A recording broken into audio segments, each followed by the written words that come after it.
Hello everyone, and thank you for joining me for part 2 of Death of a Salesman by Arthur Miller.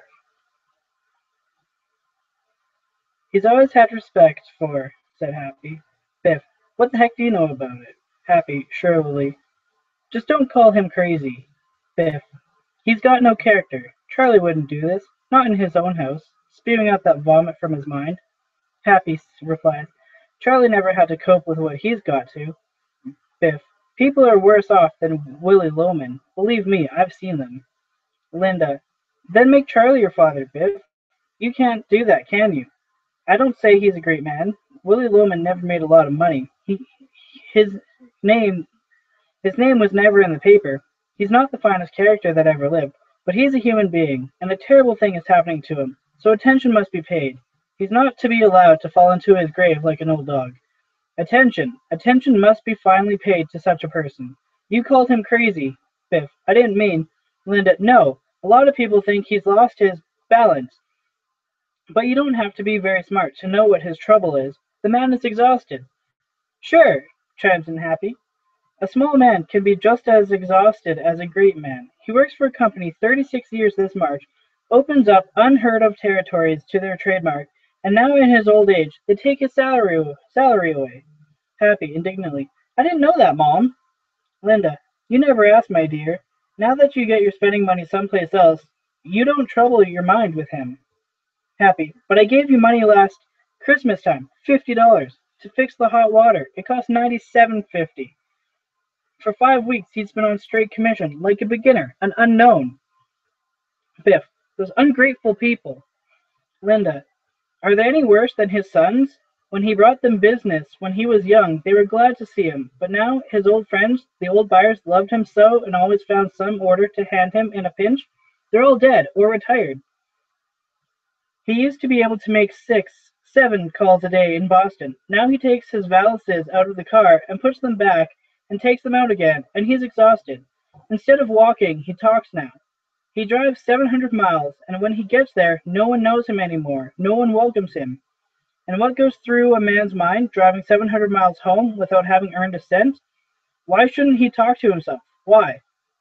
When he has to go to Charley and borrow $50 a week and pretend to me that it's his pay? How long can that go on? How long? You see what I'm sitting here and waiting for? And you tell me he has no character?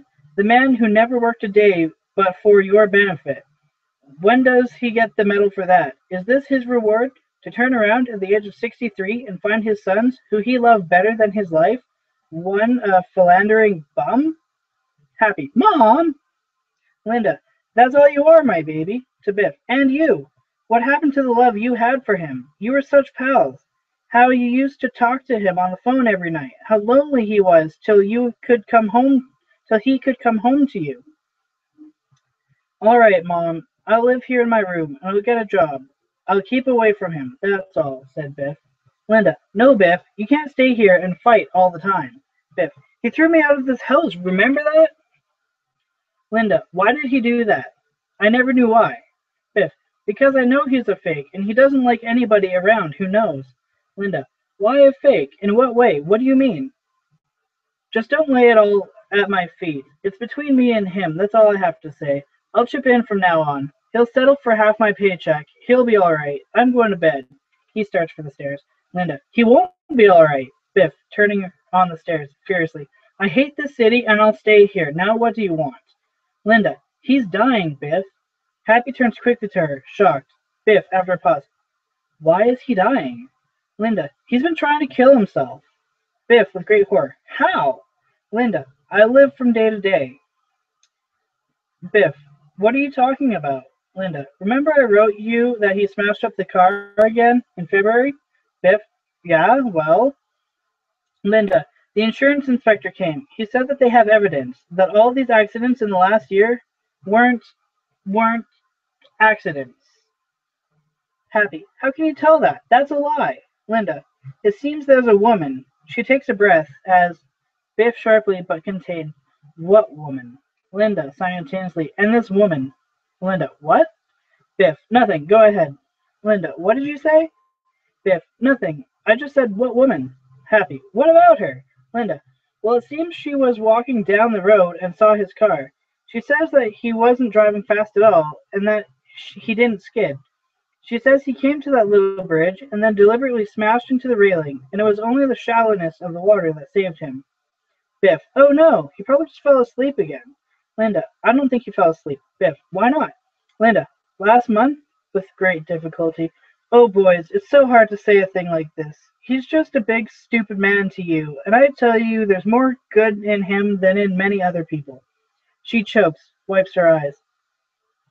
I was looking for a fuse. The lights blew out, and I went down the cellar. And behind the fuse box, it happened to fall out. Was a length of rubber pipe. No kidding, said Happy. Linda, there's a little attachment on the end of it. I knew right away, and sure enough, on the bottom of the water heater, there's a new little nipple on the gas pipe. Happy angrily, that jerk! Biff, did you have it taken off? Linda, I'm ashamed to. How can I mention it to him? Every day I go down and take away that little rubber pipe, but when he comes home I put it back where it was. How can I insult him that way? I don't know what to do. I live from day to day, boys, I tell you. I know every thought of my mind. It sounds so old-fashioned and silly, but I tell you, he put his whole life into you, and you've turned your backs on him. She's bent over in the chair, weeping, her face in her hands. Biff, I swear to God, Biff, his life is in your hands. Happy, to Biff. How do you like that, damn fool? Biff, kissing her. All right, pal, all right. It's all settled now. I've been remiss. I know that, Mom. But now I'll stay, and I swear to you, I'll apply myself. Kneeling in front of her, in a fever of self-reproach. It's just, you see, Mom, I don't fit in business. Not that I won't try. I'll try, and I'll make good. Happy. Sure you will. The trouble with you in business is you never tried to please people. Biff, I know. Happy. Like when you worked at Harrison's. Bob Harrison said you were tops. And then you go and do some darn fool thing like whistling whole songs in the elevator like a comedian. Biff, against Happy. So what? I like to whistle sometimes. Happy. You don't raise a guy to a responsible job who whistles in the elevator. Linda. Well, don't argue about it now. Happy. Like when you go off and swim in the middle of the day instead of taking the line around. Biff, his resentment rising. Well, don't you run off. Well, don't you run off? You take off sometimes, don't you? On a nice summer day? Biff, Happy. Yeah, but I cover myself. Boys! Exclaims Linda. Happy. If I'm going to take a fade, the boss can call any number where I'm supposed to be, and they'll swear to him that I just left. If I'm going to take a fade, the boss can call any number where I'm supposed to be, and they'll swear to him that I just left. I'll tell you something that I hate to say, Biff, but in the business world, some of them think you're crazy. Biff, angered. Well, who cares about the business world? Happy. All right, you're right. Great, but cover yourself. Linda. Hap, hap. Biff. I don't care what they think. They've laughed at Dad for years, and you know why? Because we don't belong in this nut house of a city. We should be mixing cement on some open plain, or carpenters. A carpenter is allowed to whistle. Willy walks in from the entrance of the house at left. Willy. Even your grandfather was better than a carpenter. Pause. They watch him. You never grew up. Bernard does not whistle in the elevator, I assure you. Biff, as though to laugh Willy out of it. Yeah, but you do, Pop. I never in my life whistled in.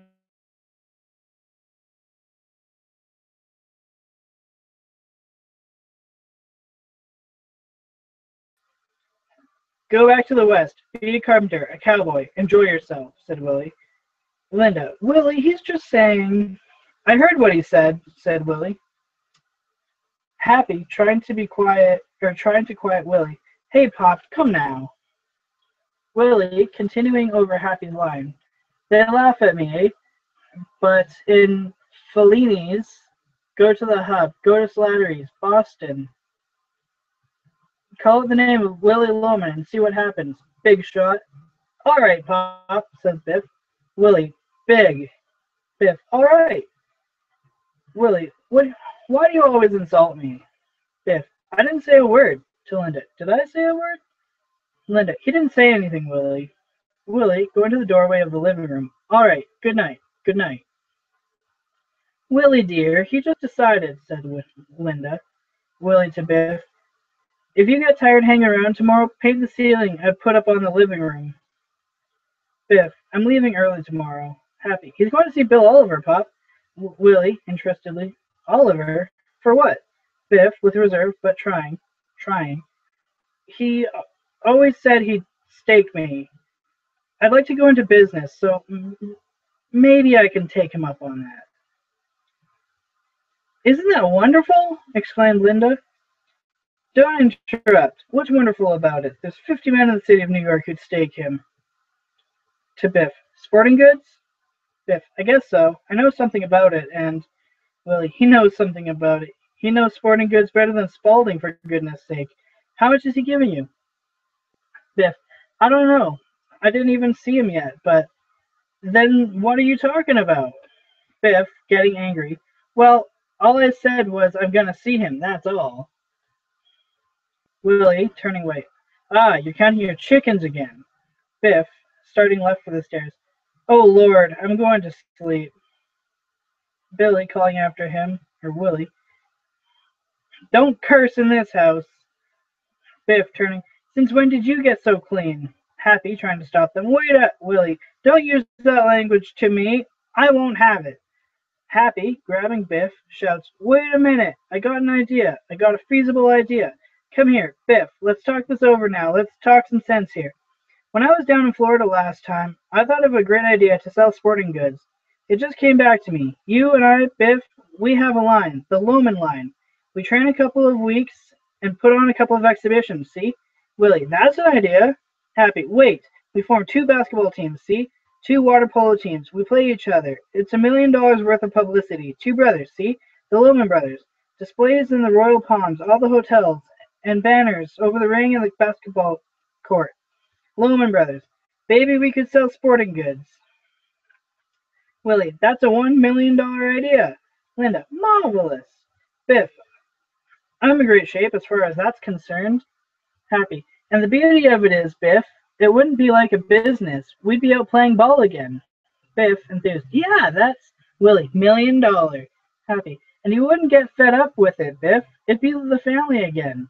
There'd be the old honor, the comradeship, and if you wanted to go out off for a swim or something, well, you'd do it, without some smart cookie getting up ahead of you.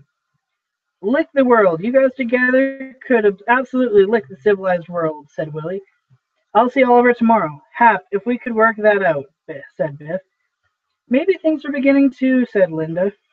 Willy, wildly enthused, to Linda. Stop interrupting, to Biff. But don't wear a sport jacket and slacks when you see Oliver. Biff, no, Al. A business suit, and talk as little as possible, and don't crack any jokes. He did like me, always liked me, said Biff. He loved you, said Linda. Willy to Linda. Will you stop? To Biff. Walking very serious. You're not applying for a boy's job. Money is to pass. Be quiet, fine, and serious. Everybody likes a kidder, but nobody lends him money. Happy. I'll try to get some myself, Biff. I'm sure I can. Willy. I see great things for you kids. I think your troubles are over. But remember, start big and you'll end big. As for 15, how much you gonna ask for? Ask for 15. Ask for 15. How much you gonna ask for? Biff. Gee, I don't know. Willy. And don't say gee. Gee is a boy's word. A man walking in for $15,000 does not say gee. 10, I think, would be top, though. Willy, don't be so modest. You always started too low. Walk in with a big laugh. Don't look worried. Start off with a couple of your good stories to lighten things up. It's not what you say, it's how you say it. Because personality always wins the day. Linda, Oliver. Oliver always thought the highest of him. Willy, will you let me talk?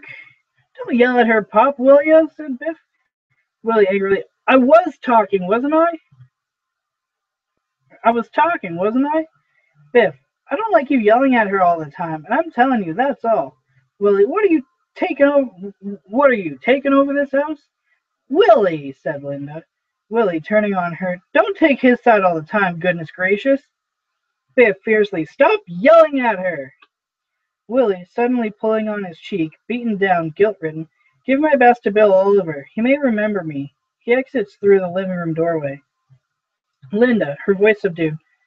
What'd you have to start that for? Biff turns away. You see how sweet he was as soon as you talked hopefully? She goes over to Biff. Come up and say goodnight to him. Don't let him go to bed that way. Happy, come on, Biff. Let's buck him up. Linda, please, dear. Just say goodnight. It takes so little to make him happy. Come. She goes through the living room doorway, calling upstairs from within the living room. Your pajamas are hanging in the bathroom, Willy. Happy, looking toward where Linda went out. What a woman. They broke the mold when they made her. You know that, Biff? Biff, he's off salary. My goodness, working on commission. Happy, well, let's face it. He's no hot-shot selling man, except that sometimes you have to admit he's a sweet personality. Biff, deciding, lend me $10, will ya? I want to buy some new ties.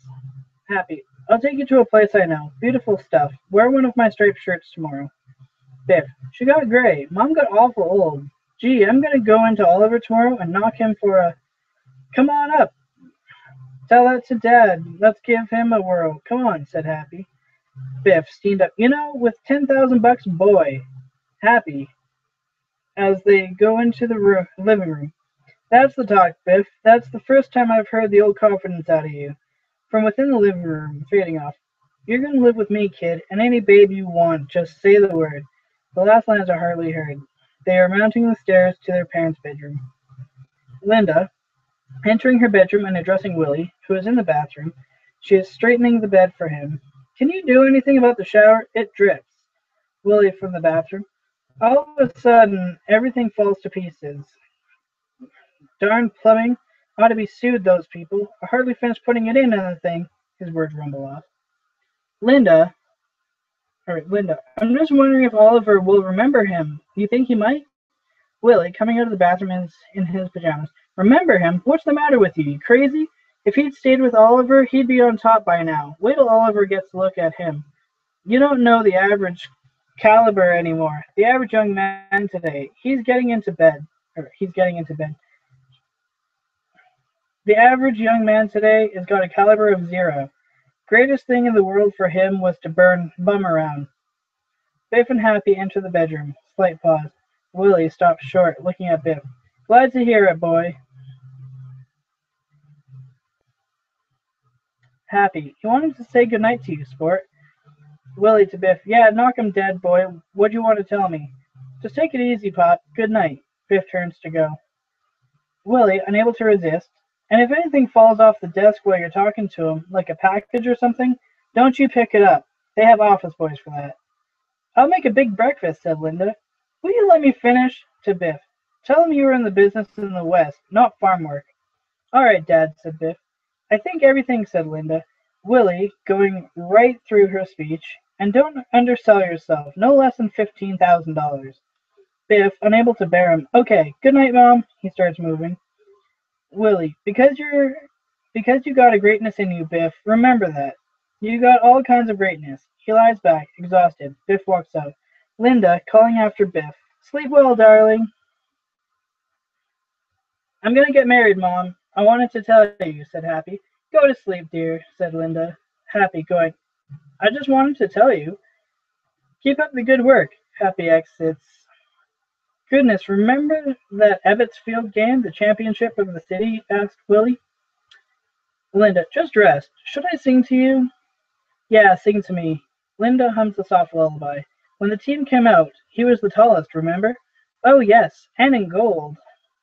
Biff enters the darkened kitchen, takes a cigarette, and leaves the house. He comes downstage into a golden pool of light. He smokes, staring at the night. Like a young god, Hercules, something like that. And the sun all around him. Remember how he waved to me? Right up from the field with the representatives of 3 colleges standing by, and the buyers I brought, and the cheers when he came out. Loman, Loman, Loman. Goodness almighty. He'll be great yet. A star like that, magnificent, can never really fade away, said Willy. The light on Willy is fading. The gas heater begins to glow through the kitchen wall, near the stairs, a blue flame beneath red coils. Linda, timidly. Willy, dear, what has he got against you? I'm so tired. Don't talk anymore. Biff slowly returns to the kitchen. He stops, stares toward the heater. Linda, will you ask Howard to let you work in New York?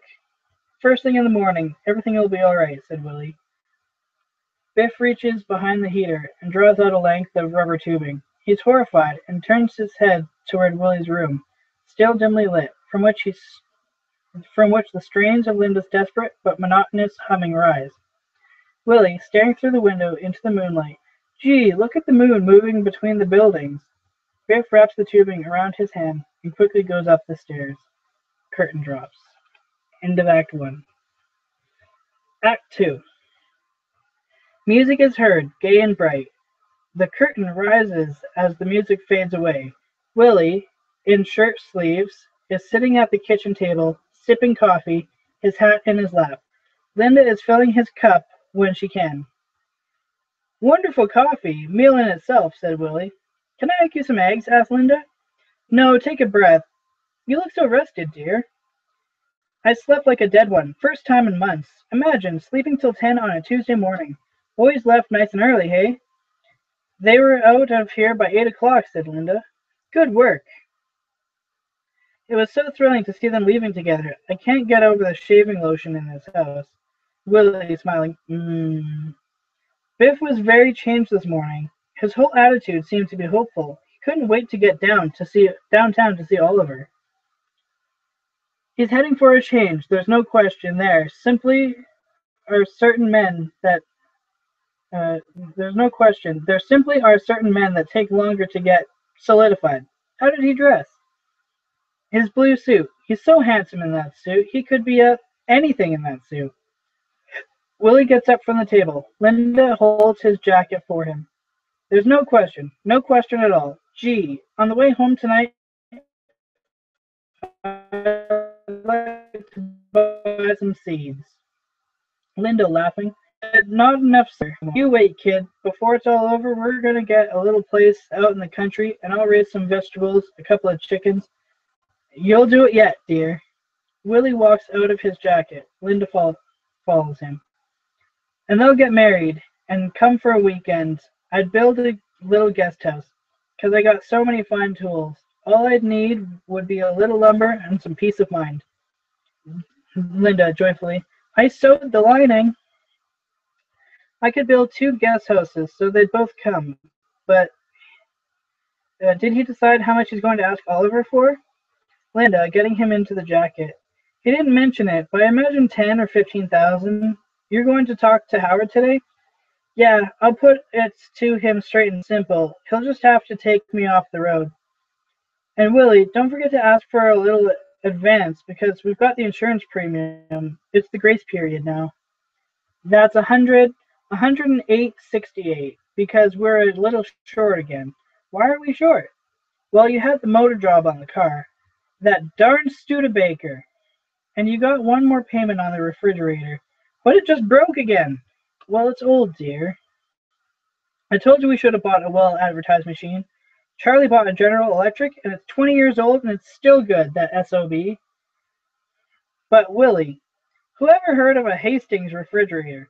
Once in my life, I'd like to own something outright before it's broken. I'm always in a race with the junkyard. I just finished paying for the car, and it's on its last legs. The refrigerator consumes belts like a darn maniac. They time those things. They time them so when you finally paid for them, they're used up. Linda, buttoning up his jacket as he unbuttons it. All told, about $200 would carry us, dear, but that includes the last payment on the mortgage. After this payment, Willy, the house belongs to us. It's 25 years. Biff was 9 years old when we bought it. Well, that's a great thing. To weather a 25-year mortgage is. It's an accomplishment, said Linda. All the cement, the lumber, the reconstruction I put in this house, there ain't a crack to be found in it anymore. Well, it served its purpose. What purpose? Some stranger will come along, move in, and that's that. If only Biff would take this house and raise a family. He starts to go. Goodbye, I'm late. Linda, suddenly remembering. Oh, I forgot. You're supposed to meet them for dinner. Me? At Frank's Chop House on 48th near 6th Avenue. Is that so? How about you? No, just the 3 of you. They're going to blow you to a big meal. Don't say. Who thought of that? Biff came to me this morning, Willy, and he said, "Tell Dad, we want to blow him a big meal. Be there, 6 o'clock. You and your two boys are going to have dinner." Gee whiz, that's really something. I'm going to knock Howard for a loop, kid. I'll get an advance, and I'll come home with a New York job. Goodness knows, now I'm going to do it. Oh, that's the spirit, Willy. I will never get behind a wheel the rest of my life. It's changing, Willy. I can feel it changing. Beyond a question. Goodbye, I'm late. He starts to go again. Linda, calling after him as she runs to the kitchen table for her handkerchief. You got your glasses? Willy feels for them, then comes back in. Yeah, I got my glasses. Linda, giving him the handkerchief. And a handkerchief? Yeah, handkerchief. And your sasharine? Yeah, my sasharine. Be careful on the subway stairs. She kisses him, and a silk stocking is seen hanging from her hand. Willy notices it. Will you stop mending stockings? At least while I'm in the house? It gets me nervous, I can't tell you. Please. Linda hides the stocking in her hand as she follows Willy across the forest stage in front of the house. Remember, Frank's chop house. Willy, passing the apron. Maybe beets would grow out there. Maybe beets would grow out there. Linda, laughing. But you tried so many times. Don't worry today. He disappears around the corner of the house. Be careful! As Willy vanishes, Linda waves to him. Suddenly the phone rings. She runs across the stage and into the house and lifts it. Hello? Oh, Biff, I'm so glad you called. Yes, sure, I just told him. Yes, he'll be there for dinner at 6 o'clock. I didn't forget. Listen, I was just dying to tell you. You know the little rubber pipe I told you about that he connected to the gas heater? I finally decided to go down to the cellar this morning and take it away and destroy it. But it's gone. Imagine. He took it away himself. It isn't there. She listens. When? Oh, you took it? Oh, nothing. It's just that I'd hoped he'd taken it away himself. Oh, I'm not worried, darling, because this morning he left in such high spirits. It was like the old days. I'm not afraid anymore. Did Mr. Oliver see you? Well, you wait there then, and make a nice impression on him, darling. Just don't perspire too much before you see him, and have a nice time with Dad. He may have big news, too.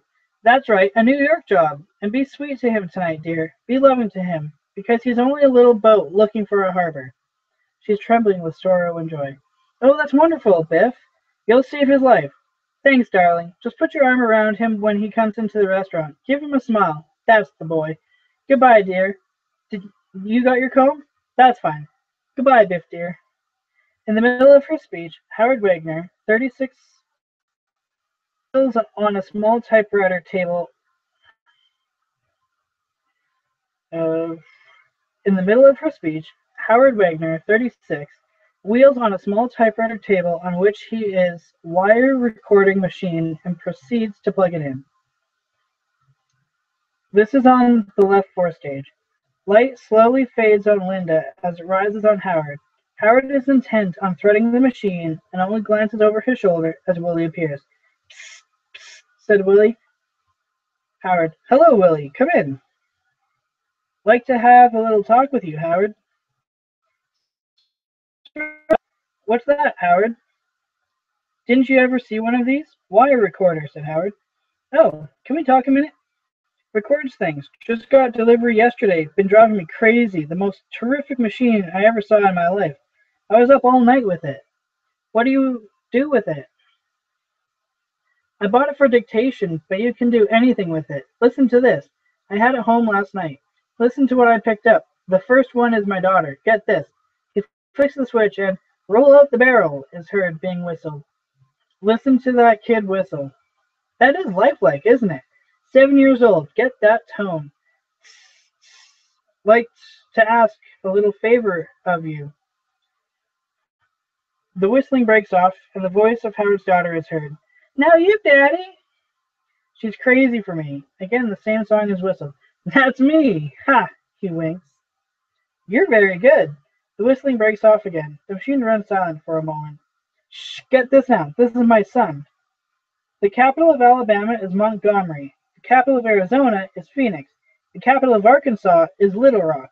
The capital of California is Sacramento. And on and on. Howard, holding up his 5 fingers. 5 years old, Willy. He'll make an announcer someday, his son continuing. The capital? Howard, get that. Alphabetical order. The machine breaks off suddenly. Wait a minute. The maid kicked the plug out.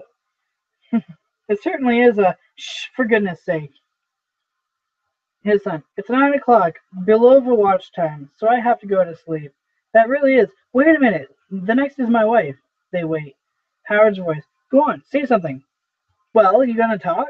His wife. I can't think of anything. Howard's voice. Well, talk, it's turning. His wife, Charley beaten. Hello. Oh, Howard, I can't talk into this. Howard snapped the machine off. That was my wife. Willy. That is a wonderful machine. Can we?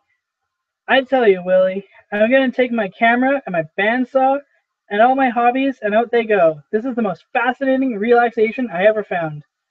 I think I'll get one myself. Sure, they're only 100.5. I can't do without it. Supposing you want to hear Jack Benny, see? But you can't be at home at that hour. So you tell the oh yeah. Suppose you want to hear Jack Benny, see? But you can't be home at that hour. So you tell the maid to turn the radio on when Jack Benny comes on, and this automatically goes on with the radio. And when you come home, you can come home 12 o'clock, 1 o'clock, anytime you like, and you get yourself a Coke and sit yourself down, throw the switch, and there's Jack Benny's program in the middle of the night. I'm definitely going to get one because lots of time I'm on the road, and I think to myself, what I must be missing on the radio. Don't you have a radio in the car? Well, yeah, but get on. Say, aren't you supposed to be in Boston? That's what I want to talk to you about, Howard. You got a minute? He draws a chair in from the wing. What happened? Asked Howard. What are you doing here? Well, you didn't crack up again, did you? Oh, no, no. Geez, you had me worried there for a minute. What's the trouble? Well, tell you the truth, Howard, I've come to the decision that I'd rather not travel anymore. Not travel? Well, what'll you do? Remember Christmas time when you had the party here? You said you'd try to think of some spot for me here in town. With us? Asked Howard. Well, sure. Oh, yeah, I remember. Well, I couldn't think of anything for you, Willy. I tell you, Howard, the kids are all grown up, you know. I don't need much anymore. If I could take home, well, $65 a week, I could swing it. Yeah, but Willy, see, I tell you why, Howard. Speaking frankly, and between the two of us, you know, I'm just a little tired. Oh, I could understand that, Willy. Excuse me. Choking on my own saliva. Howard. Oh, I could understand that, Willy. But you're a roadman, Willy, and we do a road business. We've only got a half dozen salesmen on the floor here. God knows, Howard, I never asked a favor of any man, but I was with the firm when your father used to carry you here in your arms. I know that, Willy, but your father came to me the day you were born and asked me what I thought of the name of Howard. May he rest in peace. I appreciate that, Willy, but there's just no spot for you. If I had a spot, I'd slam you right in, but I just don't have a single solitary spot. He looks for his lighter. Willy has picked it up and gives it to him. Pause. Willy, with increasing anger. Howard, all I need to set my table is $50 a week.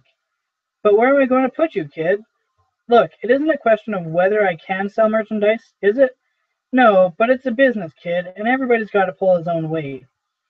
Willy, desperately. Just let me tell you a story, Howard. Because you got to admit, business is business. Willy, angrily. Business is definitely business, but just listen for a minute. You don't understand this. When I was a boy, 18, 19, I was already on the road, and there was a question in my mind as to whether selling had a future for me. Because in those days, I had a yearning to go to Alaska. See, there were 3 gold strikes in 1 month in Alaska, and I felt like going out, just for the ride, you might say. Howard, barely interested. Don't say. Willy, oh yeah, my father lived many places in Alaska. He was an adventurous man. We've got quite a little streak of self-reliance in our family. I thought I'd go out with my older brother and try to locate him, and maybe settle in the north with the old man. And I was almost decided to go when I met a salesman in the Parker house. His name was Dave Singleman, and he was 84 years old, and he drummed merchandise in 31 states. And old Dave, he'd go up to his room, you understand, put on his green velvet slippers, I'll never forget, and pick up his phone and call the buyers, and without ever leaving his room, at the age of 84, he made his living. When I saw that, I realized that selling was the greatest career a man could want. Because what could be more satisfying than to be able to go, at the age of 84, into 20 or 30 different cities, pick up a phone, and be remembered and loved, and helped by so many people, by so many different people. Do you know, when he died, and by the way, he died the death of a salesman, in his green velvet slippers, in the smoker of the New York, New Haven, and Hartford, going into Boston. When he died, hundreds of salesmen and buyers went at his funeral. Things were sad in a lot of trains for a month after that.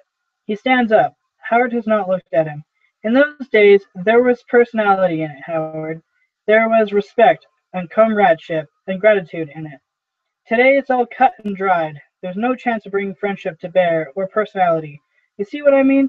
They don't know me anymore. Howard, moving away to the right. That's just the thing, Willie. Willie, if I had $40 a week, that's all I'd need. $40, Howard.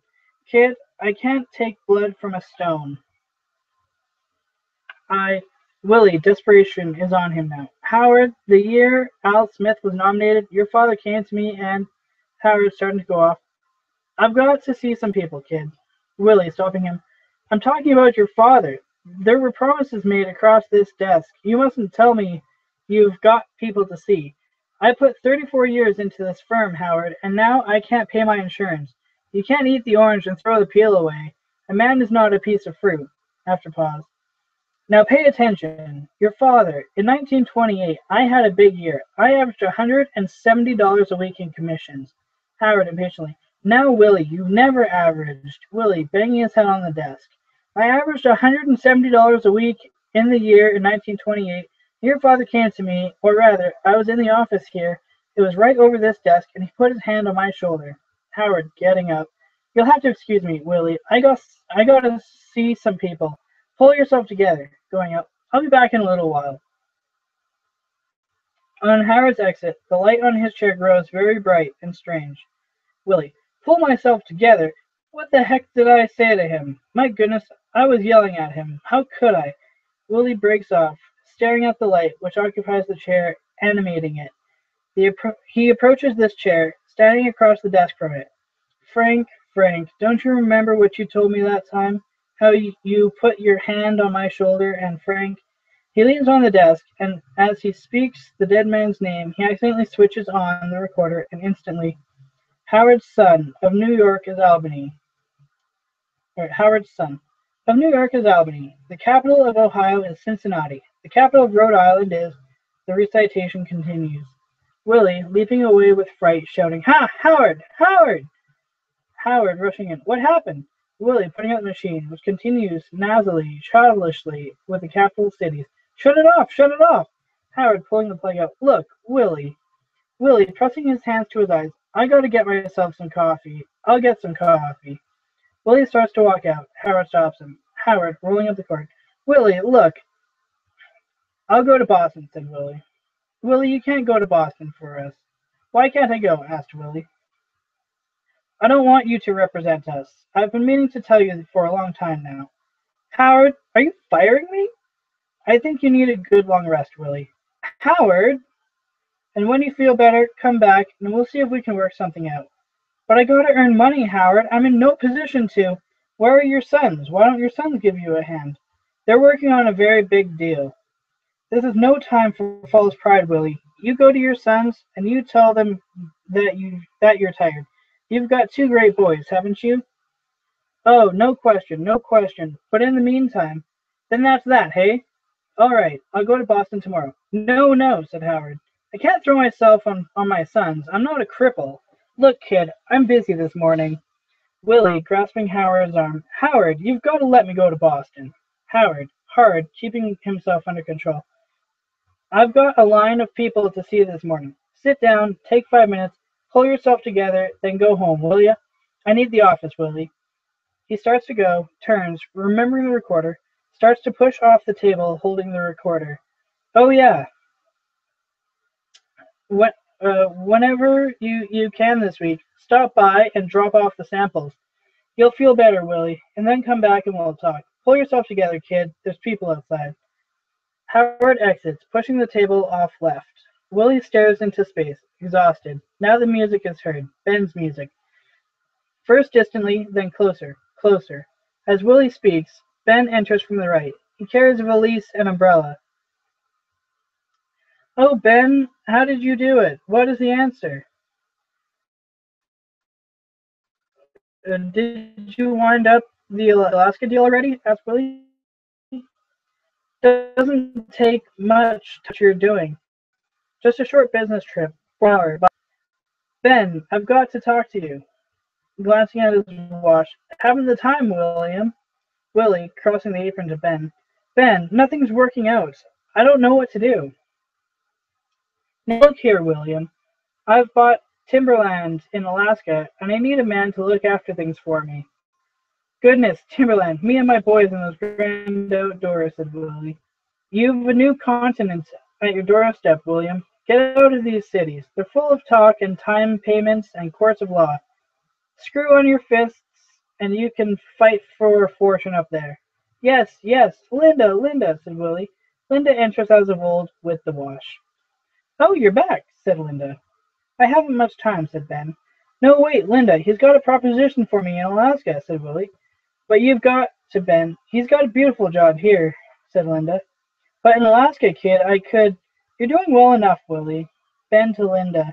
Enough for what, my dear? Linda, frightened of Ben and angry at him. Don't say those things to him. Enough to be happy right here, right now. To Willy, while Ben laughs. Why must everybody conquer the world? You're well liked, the boys love you, and someday, to Ben, why old man Wagner told him just the other day that if he keeps it up, he'll be a member of the firm. Didn't he, Willy? Sure, sure. I am building something with this firm, Ben. And if a man is building something, he must be on the right track, mustn't he? What are you building? Lay your hand on it. Where is it? Asked Ben. Willy, hesitantly, that's true, Linda. There's nothing. Why? To Ben. There's a man 84 years old, said Linda. That's right, Ben, that's right. When I look at that man, I say, what is there to worry about? Bah! Exclaimed Ben. It's true, Ben. All he has to do is go into any city, pick up the phone, and he's making his living. You know why? Ben, picking up his valise. I've got to go. Willy, holding Ben back. Look at this boy. Biff, in his high school sweater, enters carrying suitcase. Happy carries Biff's shoulder guards, gold helmet, and football pants. Without a penny to his name, 3 great universities are begging for him, and from there the sky's the limit. Because it's not what you do, Ben, it's who you know and the smile on your face. It's contacts, Ben, contacts. The whole wealth of Alaska passes over the lunch table at the Commodore Hotel, and that's the wonder of this country, that a man can end with diamonds here on the basis of being liked. He turns to Biff. And that's why when you get out on that field today, it's important, because thousands of people will be rooting for you and loving you. To Ben, who has again began to leave. And Ben, when he walks into a business office, his name will sound out like a bell, and all the doors will open to him. I've seen it, Ben. I've seen it 1,000 times. You can't feel it with your hand like timber, but it's there. Goodbye, William, said Ben. Ben, am I right? Don't you think I'm right? I value your advice. There's a new continent at your doorstep, William. You could walk out rich. Rich. He's gone. We'll do it here, Ben. You hear me? We're going to do it here, said Willy. Young Bernard rushes in. The gay music of the boys is heard. Oh, gee, I was afraid you left already, said Bernard. Why, what time is it? Asked Willy. It's 1:30, said Bernard. Well, come on, everybody. Abbott Field's next stop. Where's the pennants? He rushed through the wall line of the kitchen and out into the living room. Linda says to Biff, Did you pack fresh underwear? Biff, who's been limbering up. I want to go. Bernard, Biff, I'm carrying your helmet, ain't I? Happy, no, I'm carrying the helmet. Oh, Biff, you promised me, said Bernard. I'm carrying the helmet, said Happy. How am I going to get into the locker room? Asked Bernard. Let him carry the shoulder guard. She put her coat and hat on in the kitchen. Can I, Biff? Because I told everybody I'm going to be in the locker room, said Bernard. In Abbott's Field, it's the clubhouse, said Happy. I'm at the clubhouse, Biff, said Bernard. Biff, said Happy. Biff grandly, after a slight pause, let him carry the shoulder guards. Happy, as he gives Bernard the shoulder guards, stay close to us now. Willy rushes in with the pennants. Willy handing them out. Everybody wave when Biff comes out on the field. Happy and Bernard run off. You see now, boy? The music has died away. Ready to go, Pop. Every muscle is ready. Willy, at the edge of the apron. You realize what this means. That's right, Pop, said Biff. Willy, feeling Biff's muscles. You're coming home this afternoon, captain of the all-scholastic championship team, City of New York. I got it, Pop, and remember, pal, when I take off my helmet, that touchdown is for you, said Biff. Let's go, said Willy. He's starting out with his arms around Biff when Charley enters, as of old, in knickers. I got no room for you, Charley. Room? For what? Asked Charley. In the car. You going for a ride? I wanted to shoot some casino. Willy, furiously. Casino? Incredulously. Don't you realize what today is? Oh, he knows, Willy. He's just kidding you, said Linda. That's nothing to kid about, said Willy. No, Linda, what's going on? Asked Charley. He's playing in Ebbets Field. Baseball in this weather? Asked Charley. Don't talk to him. Come on. He's pushing them out. Wait a minute. Didn't you hear the news? What? Asked Willy. Don't you listen to the radio? Ebbets Field just blew up. Get out of town, asked Willy. Charley laughs, pushing them out. Come on, we're late. Charley, as they go. Knock a homer, Biff. Knock a homer. Willy, the last to leave, turning to Charley. I don't think that was funny, Charley. This is the greatest day of my life. Willy, when are you going to grow up? Asked Charley. Yeah, hey? When this game is over, Charley, you'll be laughing out of the other side of your face. They'll be calling him another Red Grange, 25,000 a year. Charley, kidding. Is that so? Yeah, that's so, said Willy. Well then, I'm sorry, Willy, but tell me something. What? Who is Red Grange? Asked Charley. Put up your hands, goodness you. Put up your hands. Charley, chuckling, takes his head and walks away. Shakes his head, yeah. And walks away around the left corner of the stage. Willy follows him. The music rises to a mocking frenzy. Who the heck do you think you are? Better than everybody else? You don't know everything, you big, ignorant, stupid. Put up your hands, said Willy. Light rises on the right side of the stage on a small table in the reception room of Charley's office. Traffic sounds are heard. Bernard, now mature, sits whistling to himself. A pair of tennis rackets and an overnight bag are on the floor beside him. Willy, offstage. What are you walking away for? Don't walk away. If you're going to say something, say it to my face. I know you laugh at me behind my back. You'll laugh out the other side of your face after this game. Touchdown, touchdown. 80,000 people, touchdown. Right between the goalposts. Bernard is a quiet, earnest, but self-assured young man. Willy's voice is coming from right upstage now. Bernard lowers his feet off the table and listens. Jenny, his father's secretary, enters. Distressed, Jenny says, Say, Bernard, will you go out in the hall? What is that noise? Who is it? Mr. Loman. He just got off the elevator. Bernard, getting up. Who's he arguing with? Nobody. There's nobody with him. I can't deal with him anymore, and your father gets all upset every time he comes.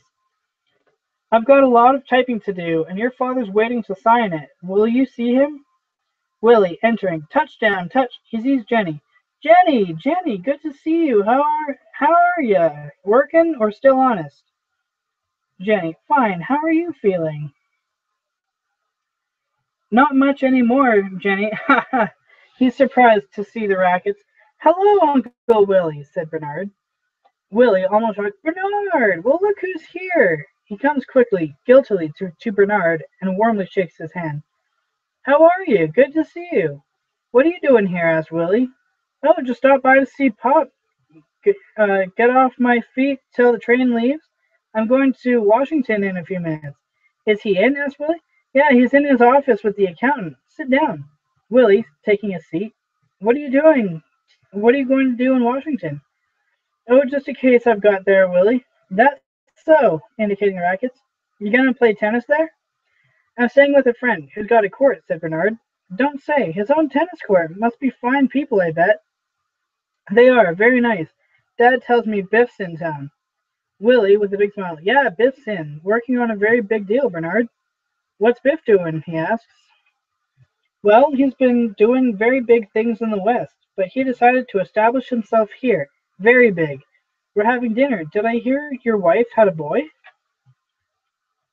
That's right, our second. Two boys, what do you know? What kind of a deal has Biff got? Well, Bill Oliver, very big sporting goods man. He wants Biff very badly. Called him in from the West, long distance, carte blanche, special deliveries. Your friends have their own private tennis court? You still with the old firm, Willie? Willie, after a pause. I'm I'm overjoyed to see how you made the grade, Bernard. Overjoyed. It's an encouraging thing to see a young man really. Looks very good for Biff, very. He breaks off, then Bernard. He's so full of emotion. He breaks off again. What is it, Willie? Bernard asks.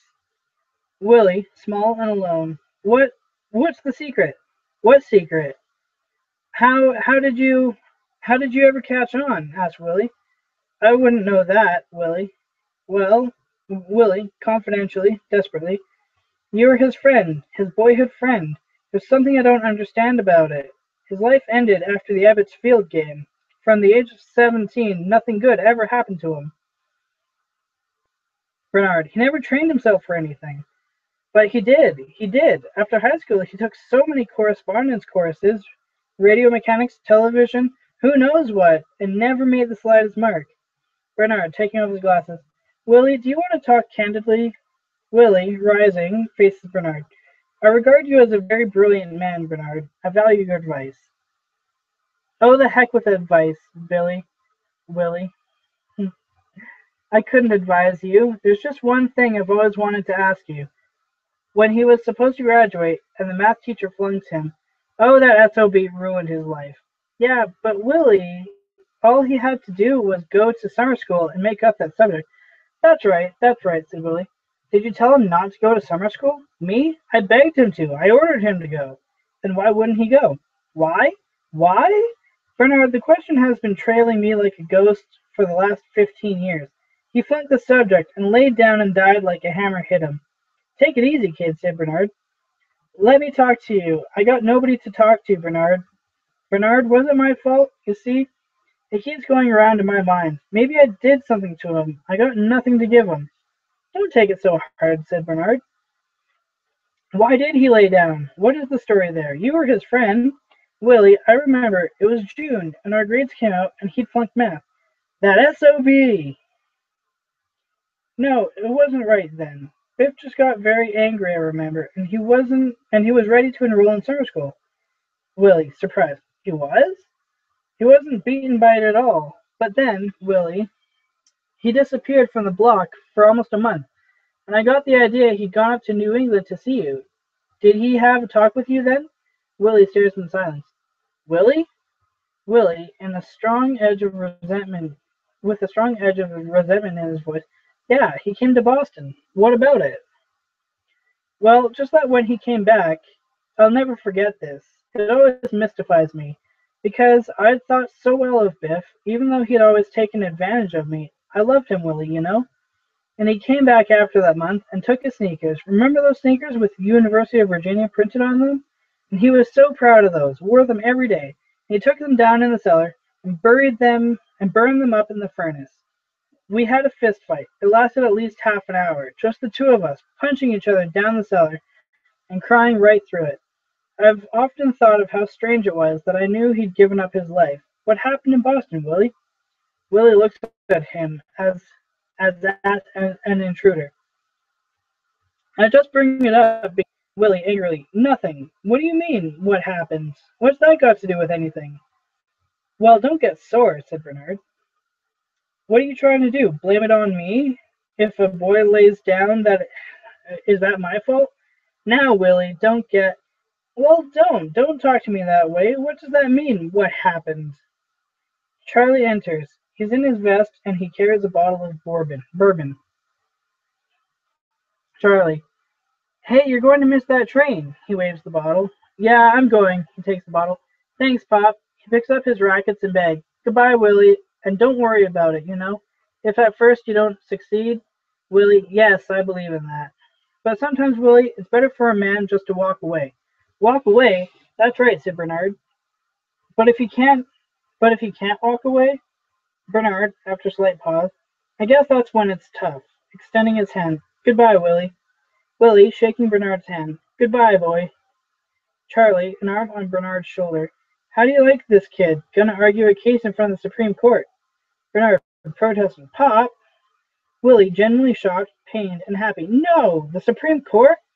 I gotta run. Bye, Dad. Knock him dead, Bernard, said Charley. Bernard goes off. Willy, as Charley takes out his wallet, the Supreme Court? And he didn't even mention it? Charley, counting out money on the desk. He don't have to. He's gonna do it.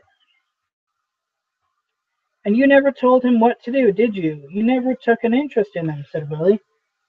My salvation is that I never took an interest in anything. There's more money, $50. I got an accountant inside. There's some money, $50. I got an accountant inside.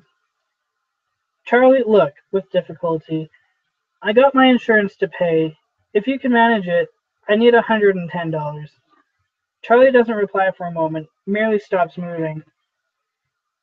I draw it from my bank, but Linda would know, and said Willy. Sit down, Willy. Willy, removing the chair. I'm keeping an account of everything, remember? I'll pay every penny back, he said. Now listen to me, Willy. I want you to know I appreciate Charley, sitting down on the table. Willy, what are you doing? What the heck is going on in your head? Why? I offered you a job. You can make $50 a week, and I won't send you on the road. I've got a job. Without pay? What kind of job is a job without pay? He rises. Now look, kid, enough is enough. I'm no genius, but I know when I'm being insulted, exclaimed Willy. Why don't you want to work for me? Willy, what's the matter with you? I've got a job. Then what are you walking in here every week for? Willy, getting up. Well, if you don't want me to walk in here, I am offering you a job. I don't want your job. Then when the heck are you going to grow up? Asked Charley. Willy, fiercely. You big ignoramus. If you say that to me again, I'll rap you one. I don't care how big you are. He's ready to fight. Pause. Charley, kindly going to him. How much do you need, Willy? Charley, I'm strapped. I don't know what to do. I was just fired. Howard fired you? Asked Charley. That snot-nose. Imagine that. I named him Howard. Willy, when are you going to realize that them things don't mean anything? You named him Howard, but you can't sell that. The only thing you got in this world is what you can sell. And the funny thing is that you're a salesman, and you don't know that. I've always tried to think otherwise, I guess. I always felt that if a man was impressive and well-liked, that nothing... Why must everybody like you? Who liked J.P. Morgan? Was he impressive? In a Turkish bath, he looked like a butcher, but with his pockets on, he was very well-liked. Now listen, Willy. I know you don't like me, and nobody can say I'm in love with you, but I'll give you a job because just for the heck of it, put it that way. Now what do you say? I just can't work for you, Charley. What are you, jealous of me? I can't work for you, that's all. Don't ask me why. Charley, angered, takes out more bills. You've been jealous of me all your life, you dang fool. Here, pay your insurance. He puts the money in Willy's hand. I'm keeping strict accounts, said Willy. I've got some work to do. Take care of yourself and pay your insurance. Willy, moving to the right. Funny, you know, after all the highways and the trains and the appointments and the years, you end up worth more dead than alive. Willy, nobody's worth nothing dead. After a slight pause, did you hear what I said? Willy stands still, dreaming. Willy, says Charley.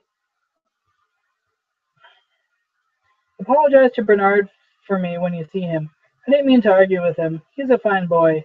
They're all fine boys, and they'll end up big, all of them. Someday they'll all play tennis together. Wish me luck, Charley. He saw Bill Oliver today. Good luck. Willy, on the verge of tears. Charley, you're the only friend I got. Nothing. He goes up. Jesus, exclaims Charley. Charley stares after him a moment and then follows. All light blacks out. Suddenly, raucous music is heard, and a red glow rises behind the screen at right.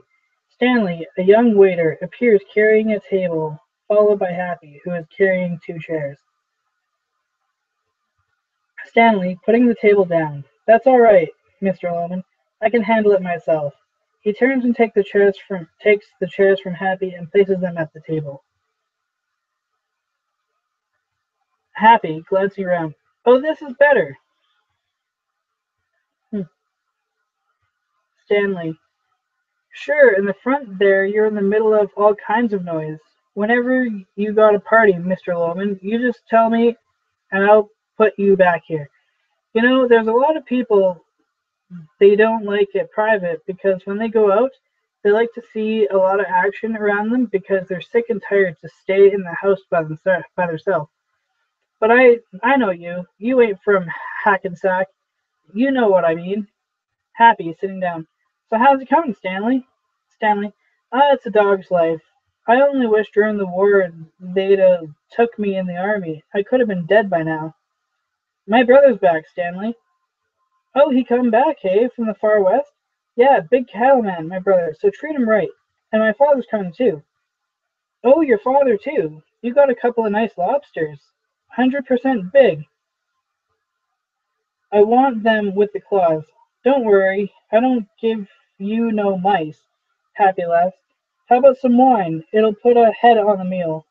No, you remember, Stanley, that recipe I brought you from overseas with the champagne in it? Oh yeah, sure, I still got it tacked up yet in the kitchen, but that'll have to cost $1 a piece anyways. That's all right. What you hit a number or something? No, it's a little celebration. My brother is. I think he pulled off a big deal today. I think we're going into business together. Great, that's the best for you because of family business. You know what I mean? That's the best. That's what I think. Because what's the difference? Somebody steals, it's in the family. You know what I mean? Sotto voce. Like this bartender here. The boss is going crazy. What kind of leak he's got? You put it in, but it don't come out. Happy, raising his head. Shh. Stanley, what?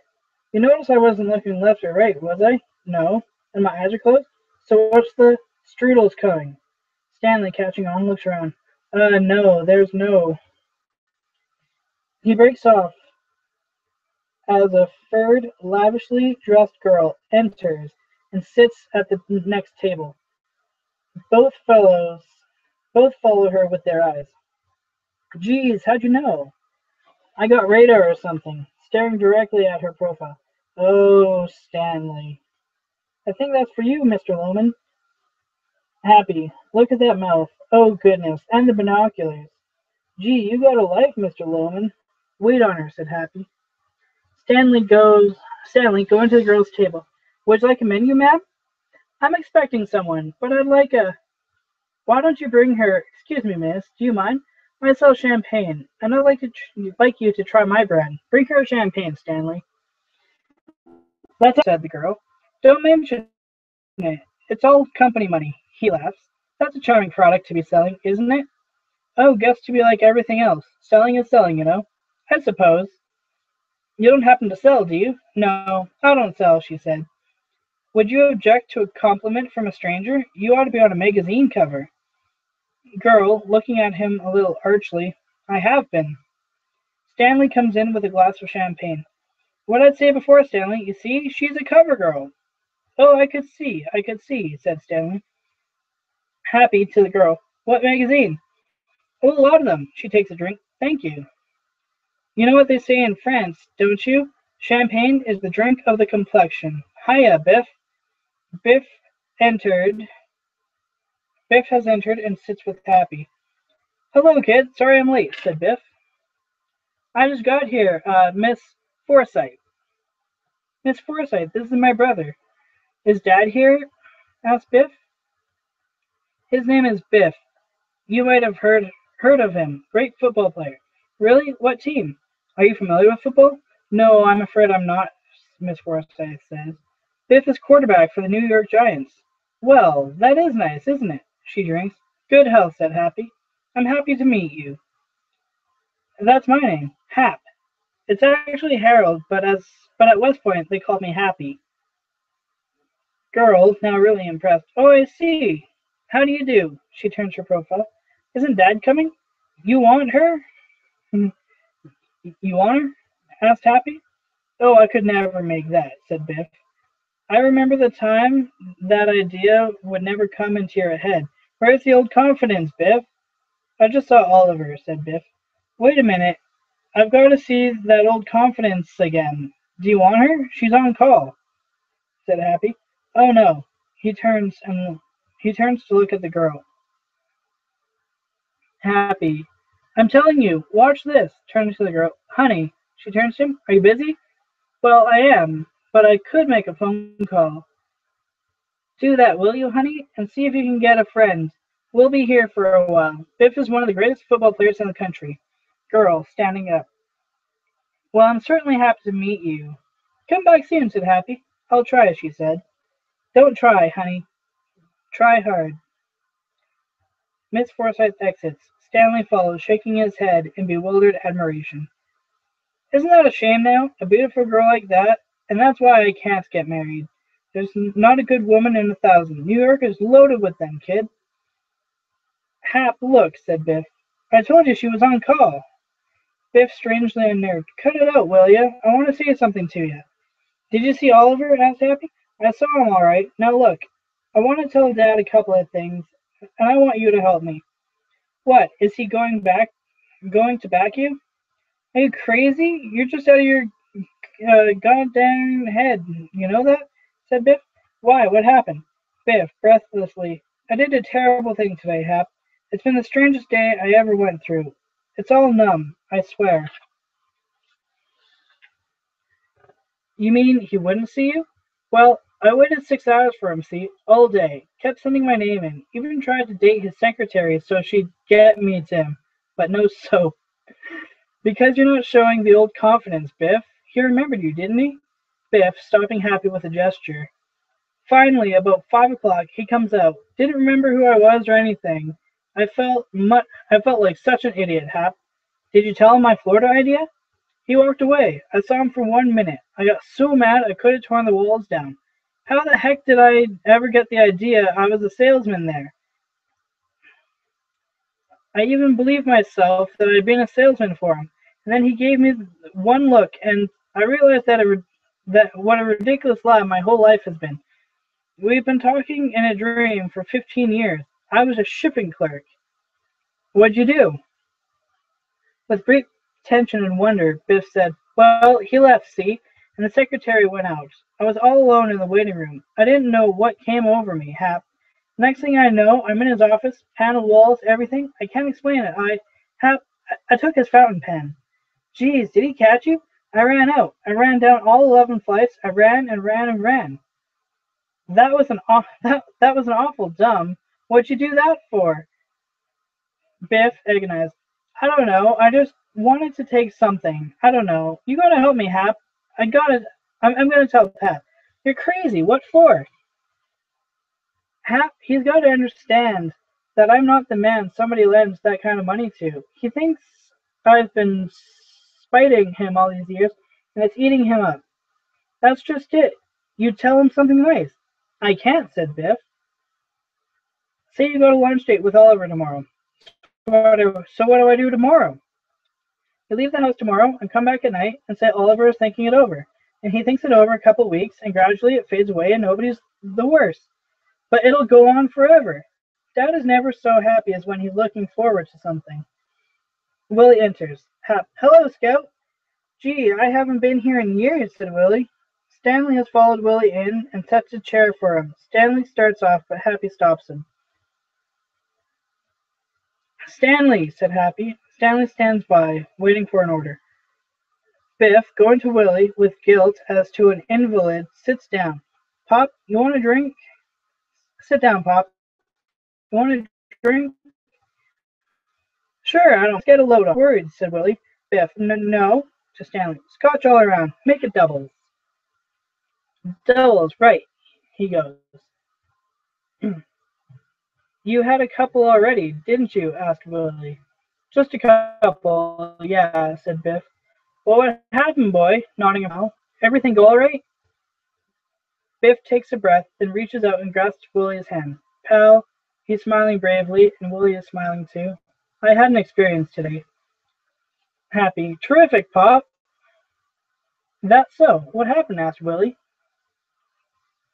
Biff, high, slightly alcoholic, above the earth. I'm going to tell you something from first to last. It's been a strange day. Silence. He looks around, composes himself as best he can, but his breath keeps breaking the rhythm of his voice. I had to wait quite a while for him, and Oliver? Asked Willy. Yeah, Oliver. All day, as a matter of cold fact, and a lot of instances. Facts, Pop. Facts about my life came back to me.